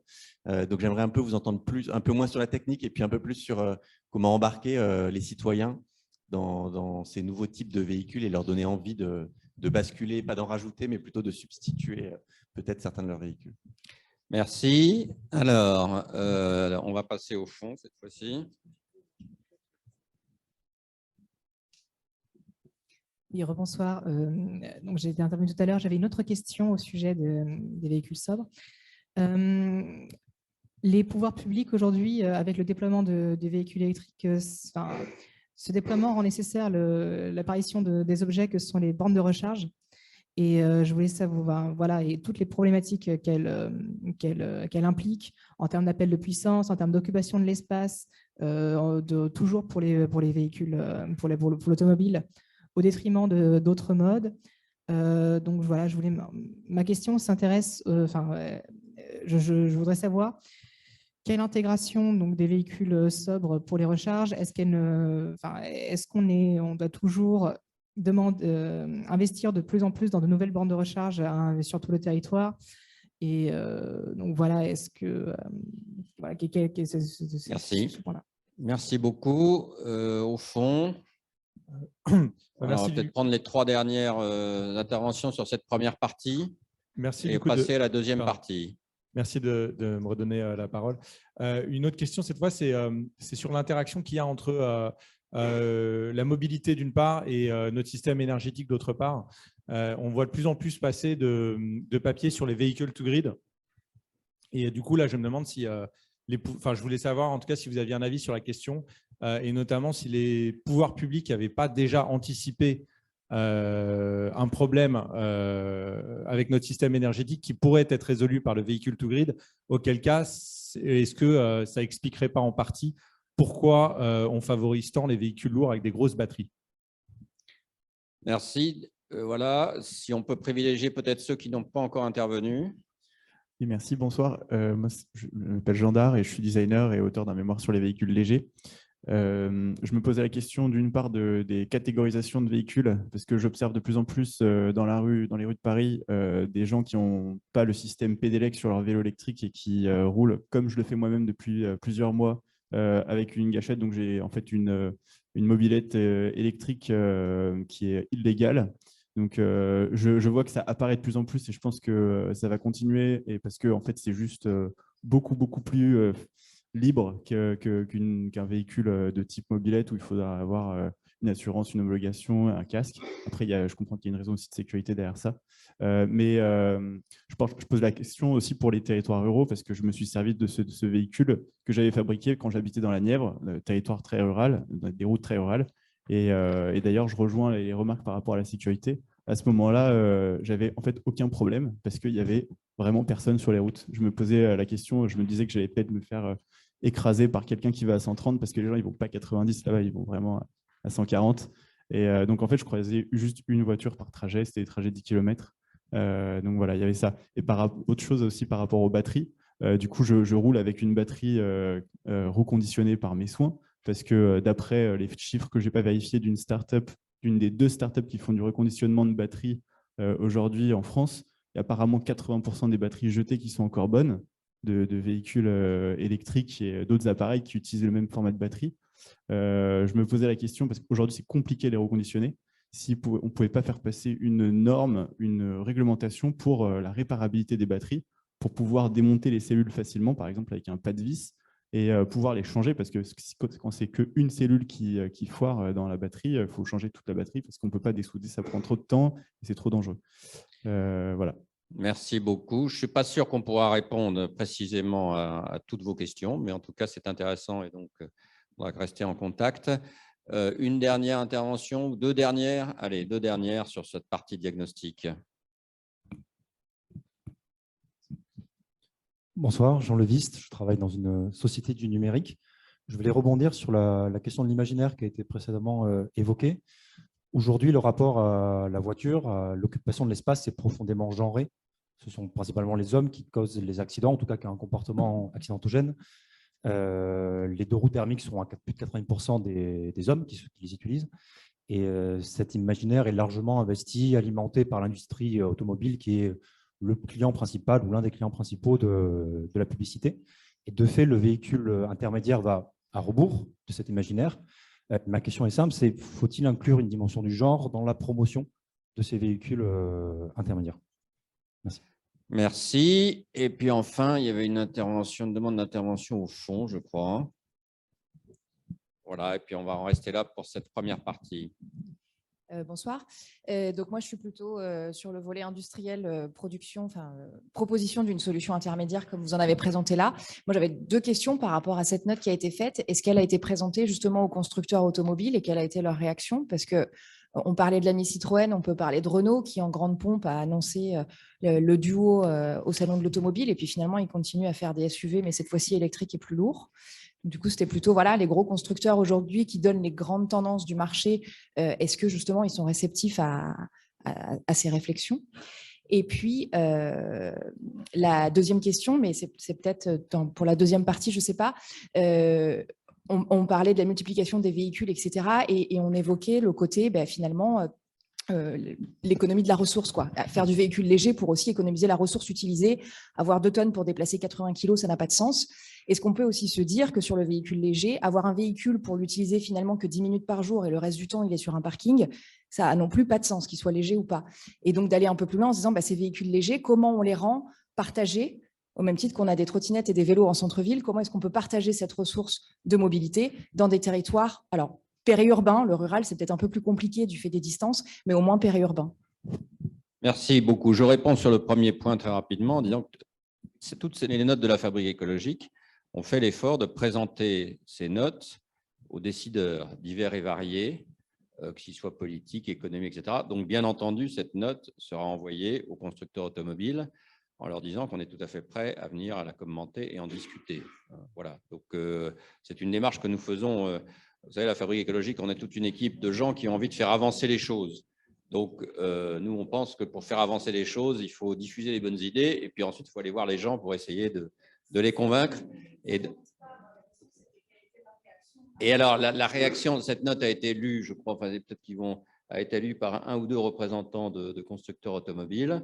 Voilà, mais moi, je sais la réaction parce que j'en ai discuté avec, je ne dirais pas qui, mais quelqu'un qui est très impliqué là-dedans, qui m'a dit tout simplement que la grande difficulté qu'ils avaient, c'est qu'ils étaient en pleine reconversion électrique et que si on faisait ça, c'était une difficulté supplémentaire. Voilà. y compris en termes, il ne faut pas l'oublier, en termes de reconversion sociale, etc. Donc voilà, moi, c'est en tout cas une réponse qui m'a été faite dans une conversation informelle.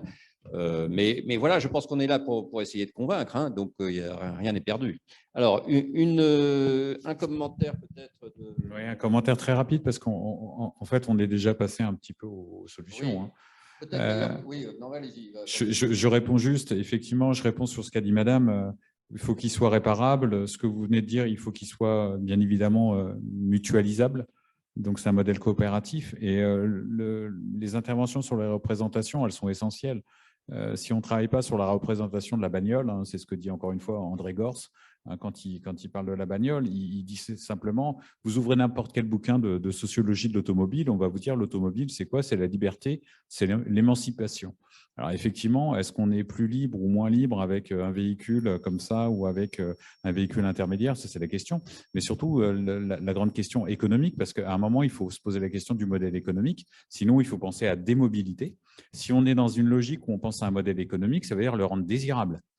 Alors, je ne suis pas sûr qu'on va le rendre désirable en allant sur le genre, pour le coup, parce que justement, on va aller solutionner peut-être une partie du problème, et c'est la partie qui accidente le moins sur les trajets. Donc, il faut le rendre désirable, j'allais dire, pour les hommes, si vous voulez une politique. Après, comment on fait ? Alors, comment on fait? Mais je pense qu'on a exactement le même problème pour travailler sur la sobriété d'un point de vue global. On a le même problème sur la sobriété, c'est-à-dire comment essayer d'installer dans les esprits ce que certains appellent la norme du suffisant, c'est-à-dire ce dont j'ai besoin pour un usage qui m'est propre. Et ce problème c'est un problème de sobriété dans sa globalité, c'est-à-dire comment essayer de passer de quelque chose qu'on doit nous imposer à quelque chose qui doit être volontaire. C'est-à-dire, moi, j'en étais presque j'en ai parlé d'ailleurs avec certaines personnes qui travaillent sur les marchés énergétiques. Je leur ai dit, mais faites des concours aux citoyens qui consomment moins. Pas celui qui est en précarité énergétique, bien évidemment, mais essayer de faire rentrer dans la tête des gens qu'il faut moins consommer de matière, parce que ce que vous avez dit tout à l'heure, monsieur, sur l'empreinte matière d'un véhicule, on est peut-être au double de ce que vous avez dit. Mais pour tous les objets, votre télé de 11 kg, c'est 2,5 tonnes de matières premières qui ont été excavées. Vous voyez, votre téléphone portable, c'est 200 kg. Donc, à chaque fois que vous allez avoir un rapport entre l'objet final et puis la totalité des matières premières excavées. Donc, ça veut dire effectivement changer les représentations, et ça se fait jeune. C'est-à-dire, arrêtons les concours de débilité, enfin, je ne veux pas dire de sport automobile, parce que je vais peut-être choquer, mais ça va très loin. C'est-à-dire qu'il faut véritablement former, éduquer à ce type de véhicule, et surtout changer la représentation du véhicule dans toutes les têtes. Et ça veut dire aussi repenser le rapport du véhicule dans la ville, parce que tant que le véhicule dans la ville, tant qu'une ville, ça sera des routes, des parkings, et donc des objets à carcasse en fait très très moches qui occupent de l'espace, on ne pourra pas changer la représentation parce qu'ils sont là. Voyez, donc il faut aussi repenser la ville et donc aller justement vers des solutions très urbanistes de repenser la ville dans sa globalité. Merci. Alors je vais peut-être demander, je repasserai la parole ensuite à Christophe et à Gilles, non pas pour répondre à tout, mais pour peut-être un ou deux commentaires et enchaîner directement sur la présentation des recommandations, mais peut-être un commentaire d'Hélène Jacquemin sur toutes les questions qui ont été posées, si elle le souhaite.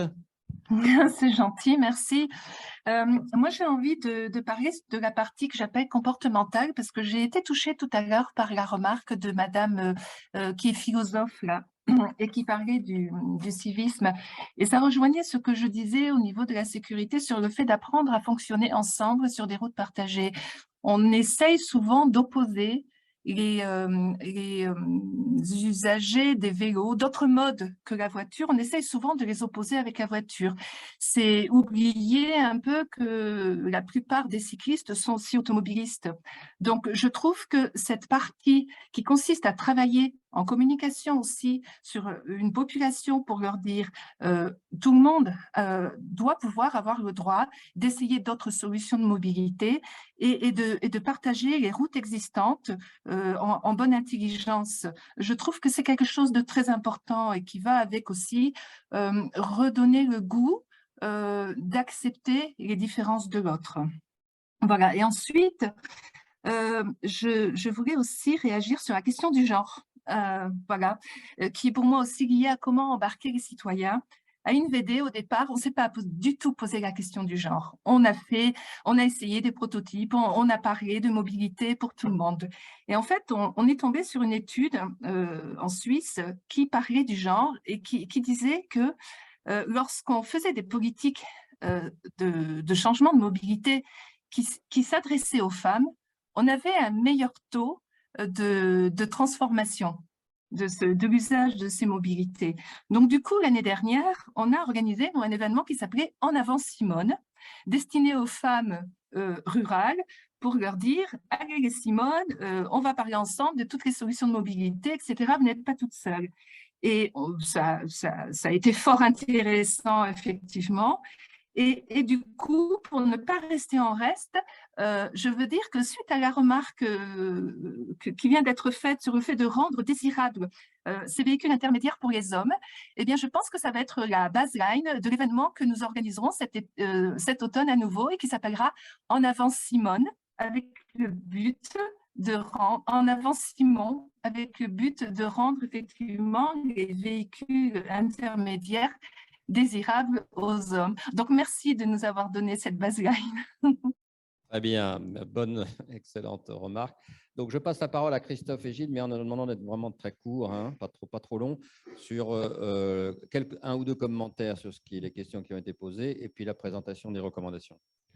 Oui, peut-être sur la question des imaginaires. Donc, il faut se rappeler, ce que vous savez tous certainement, c'est qu'en fait, aujourd'hui, ces imaginaires, en particulier ceux de la voiture, tels qu'elles sont vendus aujourd'hui, sont extrêmement activés par la publicité, puisqu'en grosso modo, il y a 1 500 € qui sont dépensés pour chaque véhicule vendu pour nourrir les imaginaires de liberté qui sont associés au véhicule.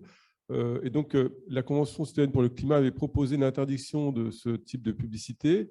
Cette mesure n'a pas été retenue, mais ça prouve pour le moins que les citoyens pointent du doigt la contradiction dans lequel on les met aujourd'hui, en d'un côté les stimulant violemment pour acheter ce type de véhicule, et d'autre part en les appelant à la sobriété.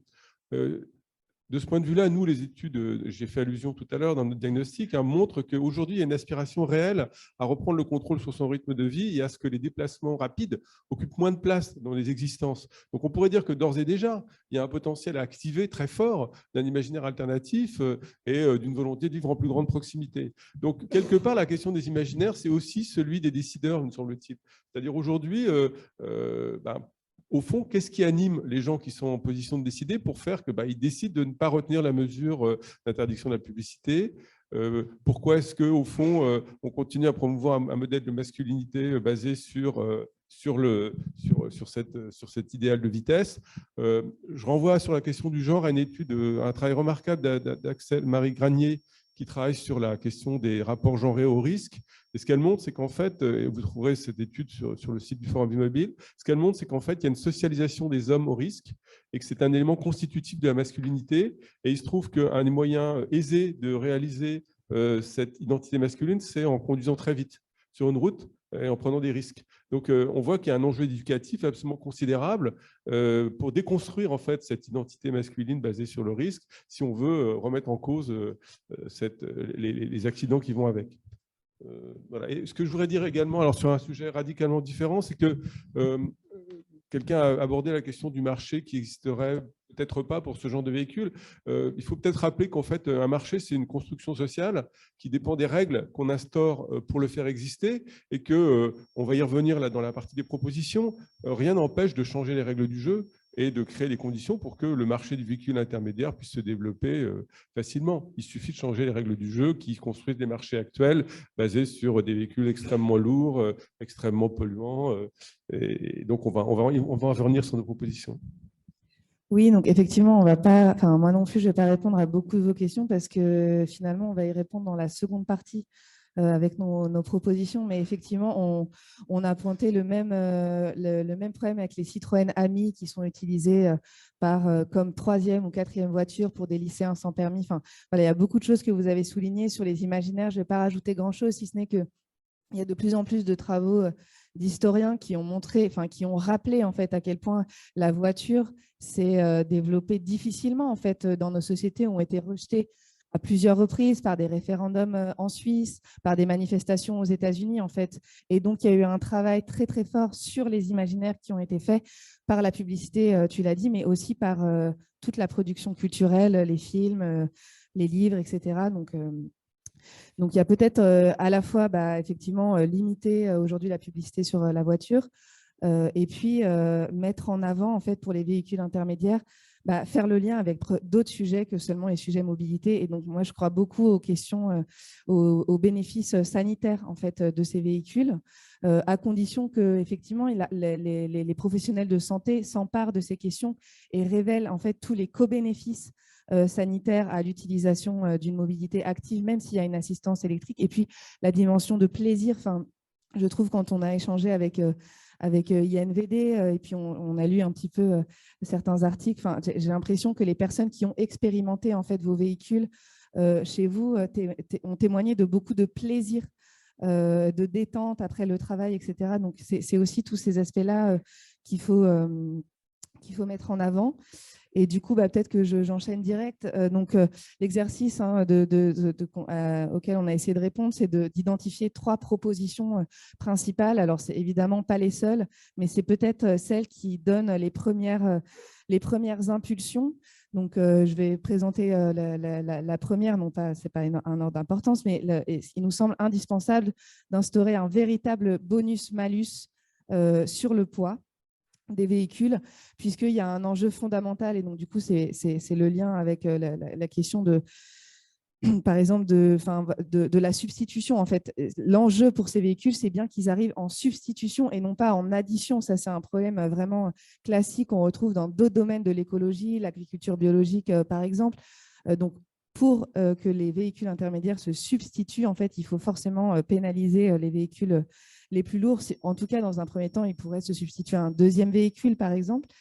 Donc ça, c'est une des premières raisons. La deuxième raison, c'est la question de la cohabitation entre des véhicules légers et puis des véhicules plus lourds. Enfin, voilà, il faut qu'il y ait moins de véhicules type SUV dans nos rues. Et puis la question de la justice. Puisqu'effectivement, ça va être compliqué de promouvoir des véhicules sobres d'un côté, si par ailleurs des véhicules SUV ou autres se promènent dans la rue, sachant que ça fait 20 ans que l'ADEME mène des enquêtes sur le changement climatique, la perception du changement climatique par les Français. Et quand on demande quel est le critère le plus important pour eux pour une politique climatique, c'est toujours, depuis 20 ans, le critère de justice qui arrive en premier, bien avant les autres critères. Donc voilà, c'est pour toutes ces raisons, il nous semble indispensable. Et puis bien sûr, le fait de générer, si on crée un malus sur le poids, ça va générer des recettes qui pourraient servir à financer les véhicules légers, sachant qu'à terme, il faudrait évidemment renforcer, donner une trajectoire en fait, et donc renforcer le montant de la taxe sur le poids, et puis à terme, sans doute interdire effectivement des véhicules. Alors, on rappelle rapidement dans la note que la Convention citoyenne pour le climat avait proposé un seuil de 1400 kg. Ça représentait en fait ce seuil un quart des véhicules neufs vendus, donc un quart aurait été taxé. Finalement, ce qui a été retenu, c'est un seuil de 1800 kg, soit moins de 2% des véhicules vendus en France. Et puis, une étude de l'ONG Transport Environnement a montré que lorsque le malus s'appliquait, il s'élevait en moyenne 242 €, ce qui est à peu près rien par rapport au prix d'un SUV. Donc, et puis, il y a un autre argument, c'est que jusqu'au début d'année, en tout cas, le bonus sur les véhicules électriques ne prenait pas en compte le critère de poids. Et donc, le rapport de France Stratégie, qu'on a mentionné déjà à plusieurs reprises, soulignait un risque pour les finances publiques en fait, de financer sans ce critère de poids les véhicules les plus lourds, y compris électrique. Donc, nous, ce qu'on prône, c'est que le bonus-malus doit commencer à un seuil beaucoup plus ambitieux que celui existant. Il doit couvrir également les véhicules électriques et il doit monter en puissance au fil des années. Et le seuil et l'échelle de tarification doivent être élaborés de manière à affecter la majeure partie des véhicules vendus. Alors, deuxième proposition, c'est mettre en place des maisons de la mobilité à l'échelle de chaque commune ou des intercommunalités en fonction de la taille de ces intercommunalités ou de ces communes.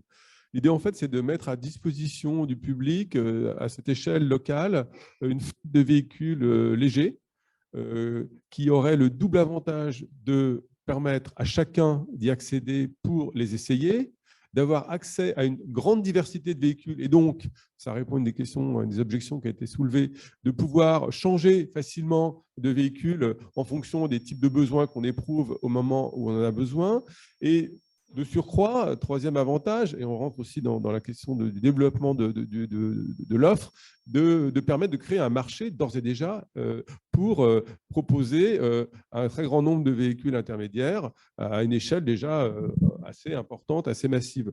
Alors, ces maisons de la mobilité, donc, elles permettraient à chacun de l'essayer, mais on pourrait aussi, et ça rejoint aussi à des remarques qui ont été faites, des questions qui ont été posées, ça permettrait également d'engager une démarche d'éducation et de proposer des formations à l'utilisation de ces véhicules et plus largement à la possibilité éventuellement d'apprendre à les réparer soi-même si on est intéressé par cette démarche d'autonomisation. Et enfin, c'est aussi quelque chose qui permettrait de donner le goût d'acheter son véhicule léger, mais d'avoir toujours à disposition un ensemble de véhicules qui permettraient de complémenter pour les usages dont on a moins souvent le besoin habituellement. Et on peut même imaginer que dans ces maisons de la mobilité, on trouve également des véhicules qui, là, pour le coup, répondent à des usages auxquels ne répondent pas les véhicules intermédiaires, mais qui sont, par exemple, des véhicules qu'on pourrait réserver au moment des départs en vacances ou pour des déplacements beaucoup plus longs que ceux que peuvent effectuer les véhicules intermédiaires. Alors, il faut juste savoir, c'est que d'ores et déjà, il y a des types de maisons de ce type qui existent aujourd'hui en France. Et donc, au fond, l'enjeu, c'est d'arriver à une massification d'une organisation territoriale de ce type. Et donc, du coup, la troisième recommandation, donc, si je schématise, la première sur la fiscalité, c'est plutôt l'État. Sur les maisons de la mobilité, c'est plutôt les collectivités locales. Sur la troisième, c'est un peu les deux, voire même d'autres types d'acteurs. L'idée, c'est de mettre en place des rencontres nationales et locales des véhicules légers pour répondre à trois objectifs. En fait, le premier objectif, c'est tout simplement de rendre visibles les véhicules légers, puisqu'aujourd'hui, bon, là, on est peut-être entre nous, mais ils ne sont pas du tout connus. Enfin, ils sont déjà très peu disponibles, mais ils ne sont même pas justement dans les esprits des gens. Donc, il y a quand même tout un travail, effectivement, pour faire connaître ces véhicules. Et donc, ces événements seraient l'occasion de créer des arènes de discussion et des débats autour de ces véhicules, un peu comme ce soir, de mobiliser l'opinion, de mobiliser l'attention des journalistes et des pouvoirs publics sur ces alternatives qui commencent à émerger. Et puis, on pourrait même imaginer l'organisation d'une campagne d'information sur ces véhicules qui pourrait… l'objectif, en fait, c'est que ça touche tout public, des jeunes, des travailleurs, des personnes au chômage, des personnes à mobilité réduite, des retraités, etc. Et puis de mobiliser, de promouvoir ces véhicules dans des sphères et lors d'événements très variés. Donc, il y a plein d'événements au cours de l'année qui permettent de faire ça, mais on peut imaginer aussi bien la Semaine du développement durable que le Tour de France, que faire des campagnes dans les entreprises, dans les établissements scolaires, dans les hôpitaux. C'est ce que fait aussi finalement INVD de son côté. Le deuxième objectif de ces rencontres, ce serait de fédérer les acteurs. Et là, ça commence à répondre à une première partie d'une question qui nous a été posée sur le réemploi, mais c'est plutôt toi qui vas y répondre après. Mais l'idée, c'est que quand on parle de fédérer les acteurs, on ne se limite pas du tout aux acteurs de la mobilité. En fait, l'idée, comme on a parlé beaucoup des questions d'inclusivité et de santé, de bénéfices sanitaires, que lors de ces rencontres, on inclut tout de suite les professionnels de santé qui seraient en fait à même de montrer tous les avantages de ces véhicules et puis qui pourraient donner aussi des conseils aux constructeurs pour rendre ces véhicules plus inclusifs. Voilà. Et puis, il nous semble indispensable aussi que les acteurs de la marche et du vélo participent à ce genre de rencontres pour les questions de partage de l'espace public et de la cohabitation entre modes qu'on a déjà évoqués. Alors, le dernier point de cette recommandation, ce serait d'instaurer une sorte de réflexion justement sur des cahiers des charges qui vont permettre de garantir le caractère écologique de ces véhicules ainsi que leur sécurité, de poser point qui a été évoqué tout à l'heure, le fait qu'il y ait des exigences de réparabilité des véhicules, de mise en commun d'utilisation de matières qui soient issues du réemploi, et donc on soit d'emblée dans une logique qui soit effectivement vertueuse en termes d'industrialisation, de fabrication. Et puis, il nous semble qu'il y a deux enjeux particuliers là aussi pour orienter finalement dans la bonne direction la production des véhicules. C'est qu'on a vu qu'il y avait des questions d'homologation des véhicules qui se posent. Alors, il faut savoir qu'aujourd'hui, les commissions qui sont en charge de cette homologation sont infiltrées, disons qu'elles sont trustées par des constructeurs automobiles qui, au-delà même, on va dire, d'un éventuel lobbying pro-domo, en fait, ont l'esprit qui est structuré par en fait, les caractéristiques des véhicules qui ont été développés historiquement et donc qui ne sont pas toujours à même de juger de manière adéquate, finalement, ce qui permettrait de déployer ces véhicules légers. Et le dernier point qu'on voulait souligner aussi par rapport à ces enjeux d'orientation et qui pourraient être discutés dans ces instances qu'on a évoquées de rencontres, c'est la question du soutien à l'innovation.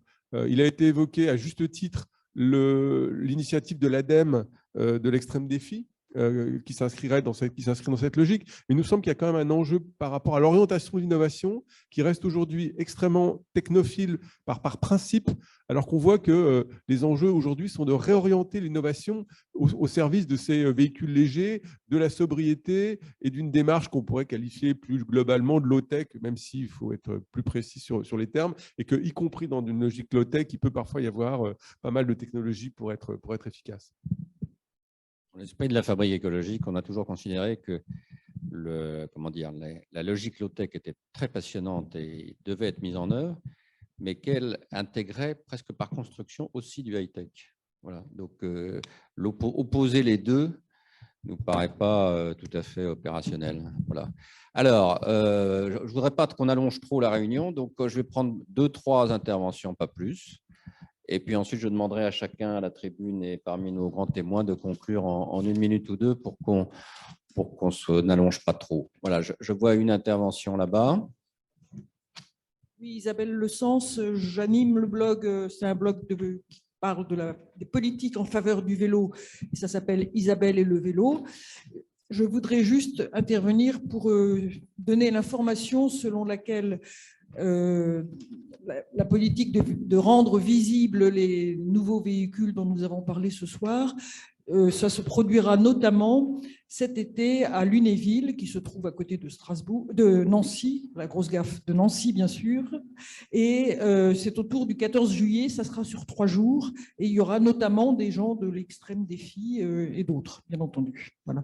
Et ça sera, enfin, vous allez voir les informations, elles vont sortir d'ici peu, en fait. Très bien. Alors, est-ce qu'il y a d'autres interventions? Oui, devant.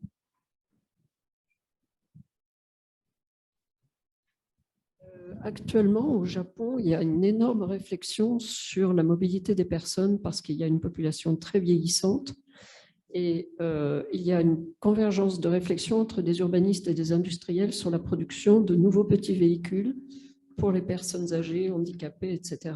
Et il y a un salon régulier, je pense qu'il faudrait que vous alliez regarder de ce côté-là. Il y a un salon régulier qui réfléchit à ce que deviennent ces petits véhicules. Et en plus, au Japon, les villes sont très denses, donc il y a des questions qui sont communes avec celles qu'on pourrait se poser dans nos villes. Alors ça, ce sera peut-être intéressant en effet de regarder, je ne sais pas si vous connaissez ça ou pas, mais de regarder. Alors, est-ce qu'il y a une dernière intervention ou pas? Non, je vois que si, une dernière. Allez, et même une deuxième dernière, non? Oui. Allez, une deuxième dernière, une troisième dernière, oh là là. Mais vraiment dernière, oui. Je renchéris parce que c'était formidable, hein. C'était vraiment d'une très grande qualité, mais il y a juste un petit manque, c'est ça, on dirait qu'on a tout à inventer en France.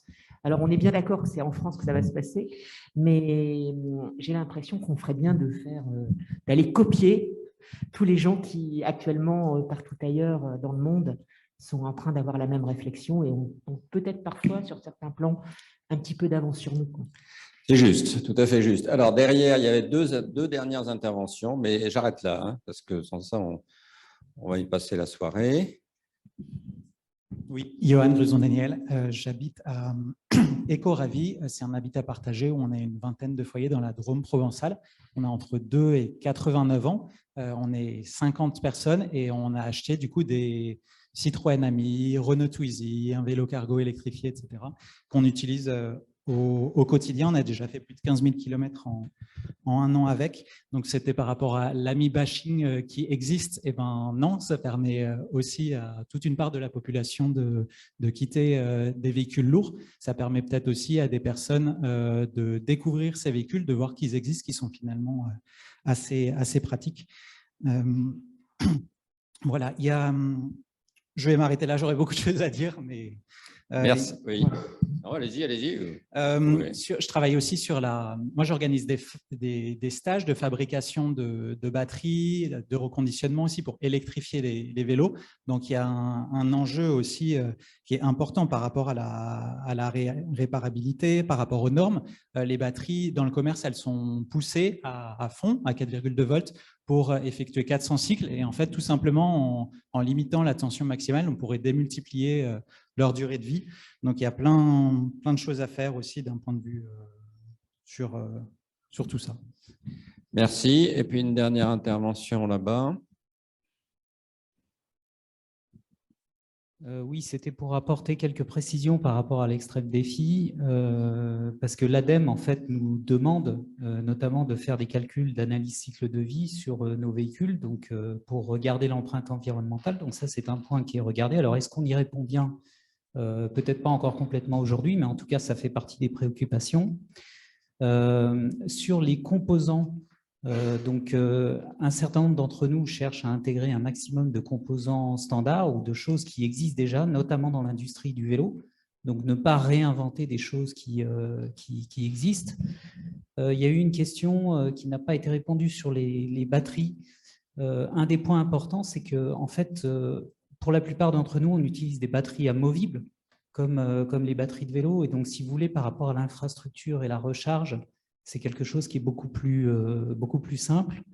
Et ensuite, certains d'entre nous ont aussi fait le choix de la mobilité active.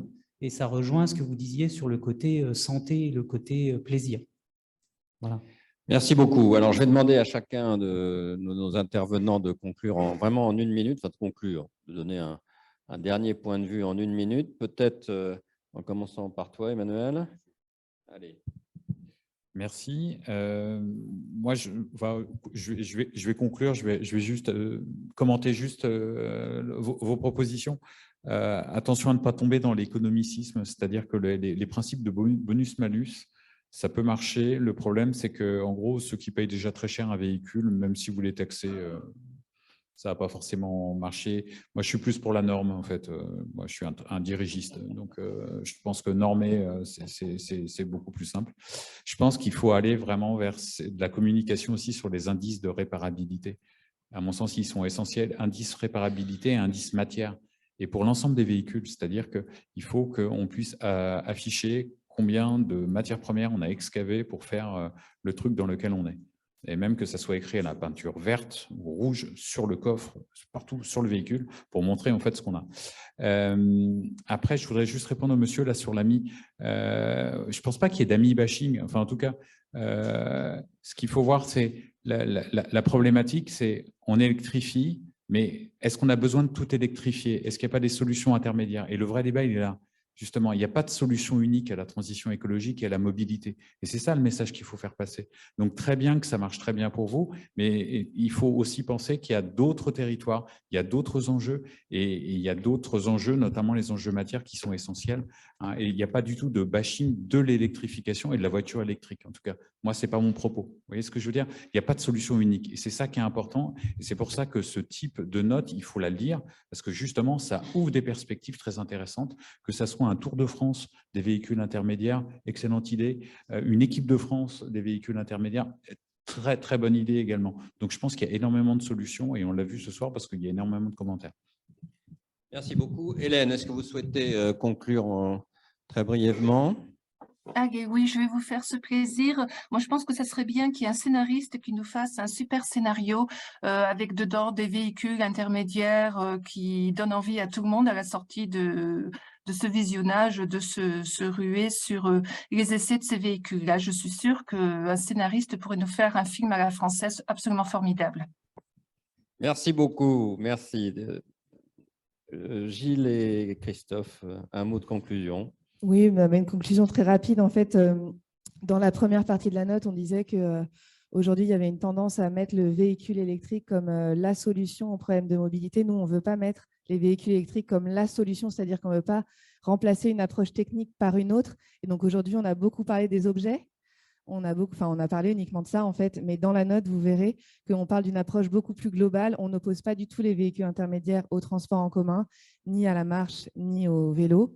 Et en fait, tout ça doit s'inscrire dans globalement une sobriété. Enfin, c'est pour ça qu'on a appelé ça pour une mobilité sobre. C'est qu'il doit y avoir une sobriété à toutes les échelles, et y compris à l'échelle des déplacements, de la quantité de kilomètres parcourus chaque année. Donc voilà, peut-être pour une ouverture un peu plus générale.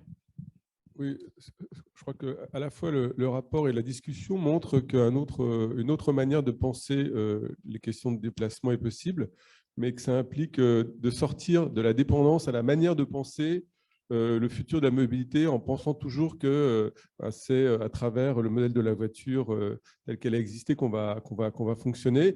On peut penser des ruptures, mais il faut que le politique, et pour nous c'est une question politique, il faut que le politique ait le courage de profiter de toutes ces opportunités pour changer de logique. Il y a un enjeu de changer de logique. Aujourd'hui, on est beaucoup trop encastré dans une manière de penser qui renvoie finalement à un passé révolu. Et pourtant, on voit qu'il y a plein de moyens de penser autrement. Ayons le courage. Merci beaucoup. Donc, compte tenu de la richesse du débat, je pense qu'il est vraiment important, il y a beaucoup de choses intéressantes qui ont été dites, que vous puissiez les uns et les autres, si vous le souhaitez, le mettre un peu par écrit et l'envoyer à la Fabrique écologique, soit sur le site, soit par mail. Tout est expliqué sur notre site, parce que ça permettra vraiment, je pense, d'enrichir la note de manière très intéressante sur plusieurs points qui ont été évoqués. Donc, n'hésitez pas. Et puis, il me reste évidemment à remercier l'Académie du climat d'abord pour nous avoir hébergés, à remercier à nouveau les présidents, les membres du groupe de travail, à remercier nos deux grands témoins. Merci beaucoup. Et puis, tout simplement, vous remercier de votre contribution active à cet atelier et à vous souhaiter une très bonne soirée. Voilà, merci beaucoup.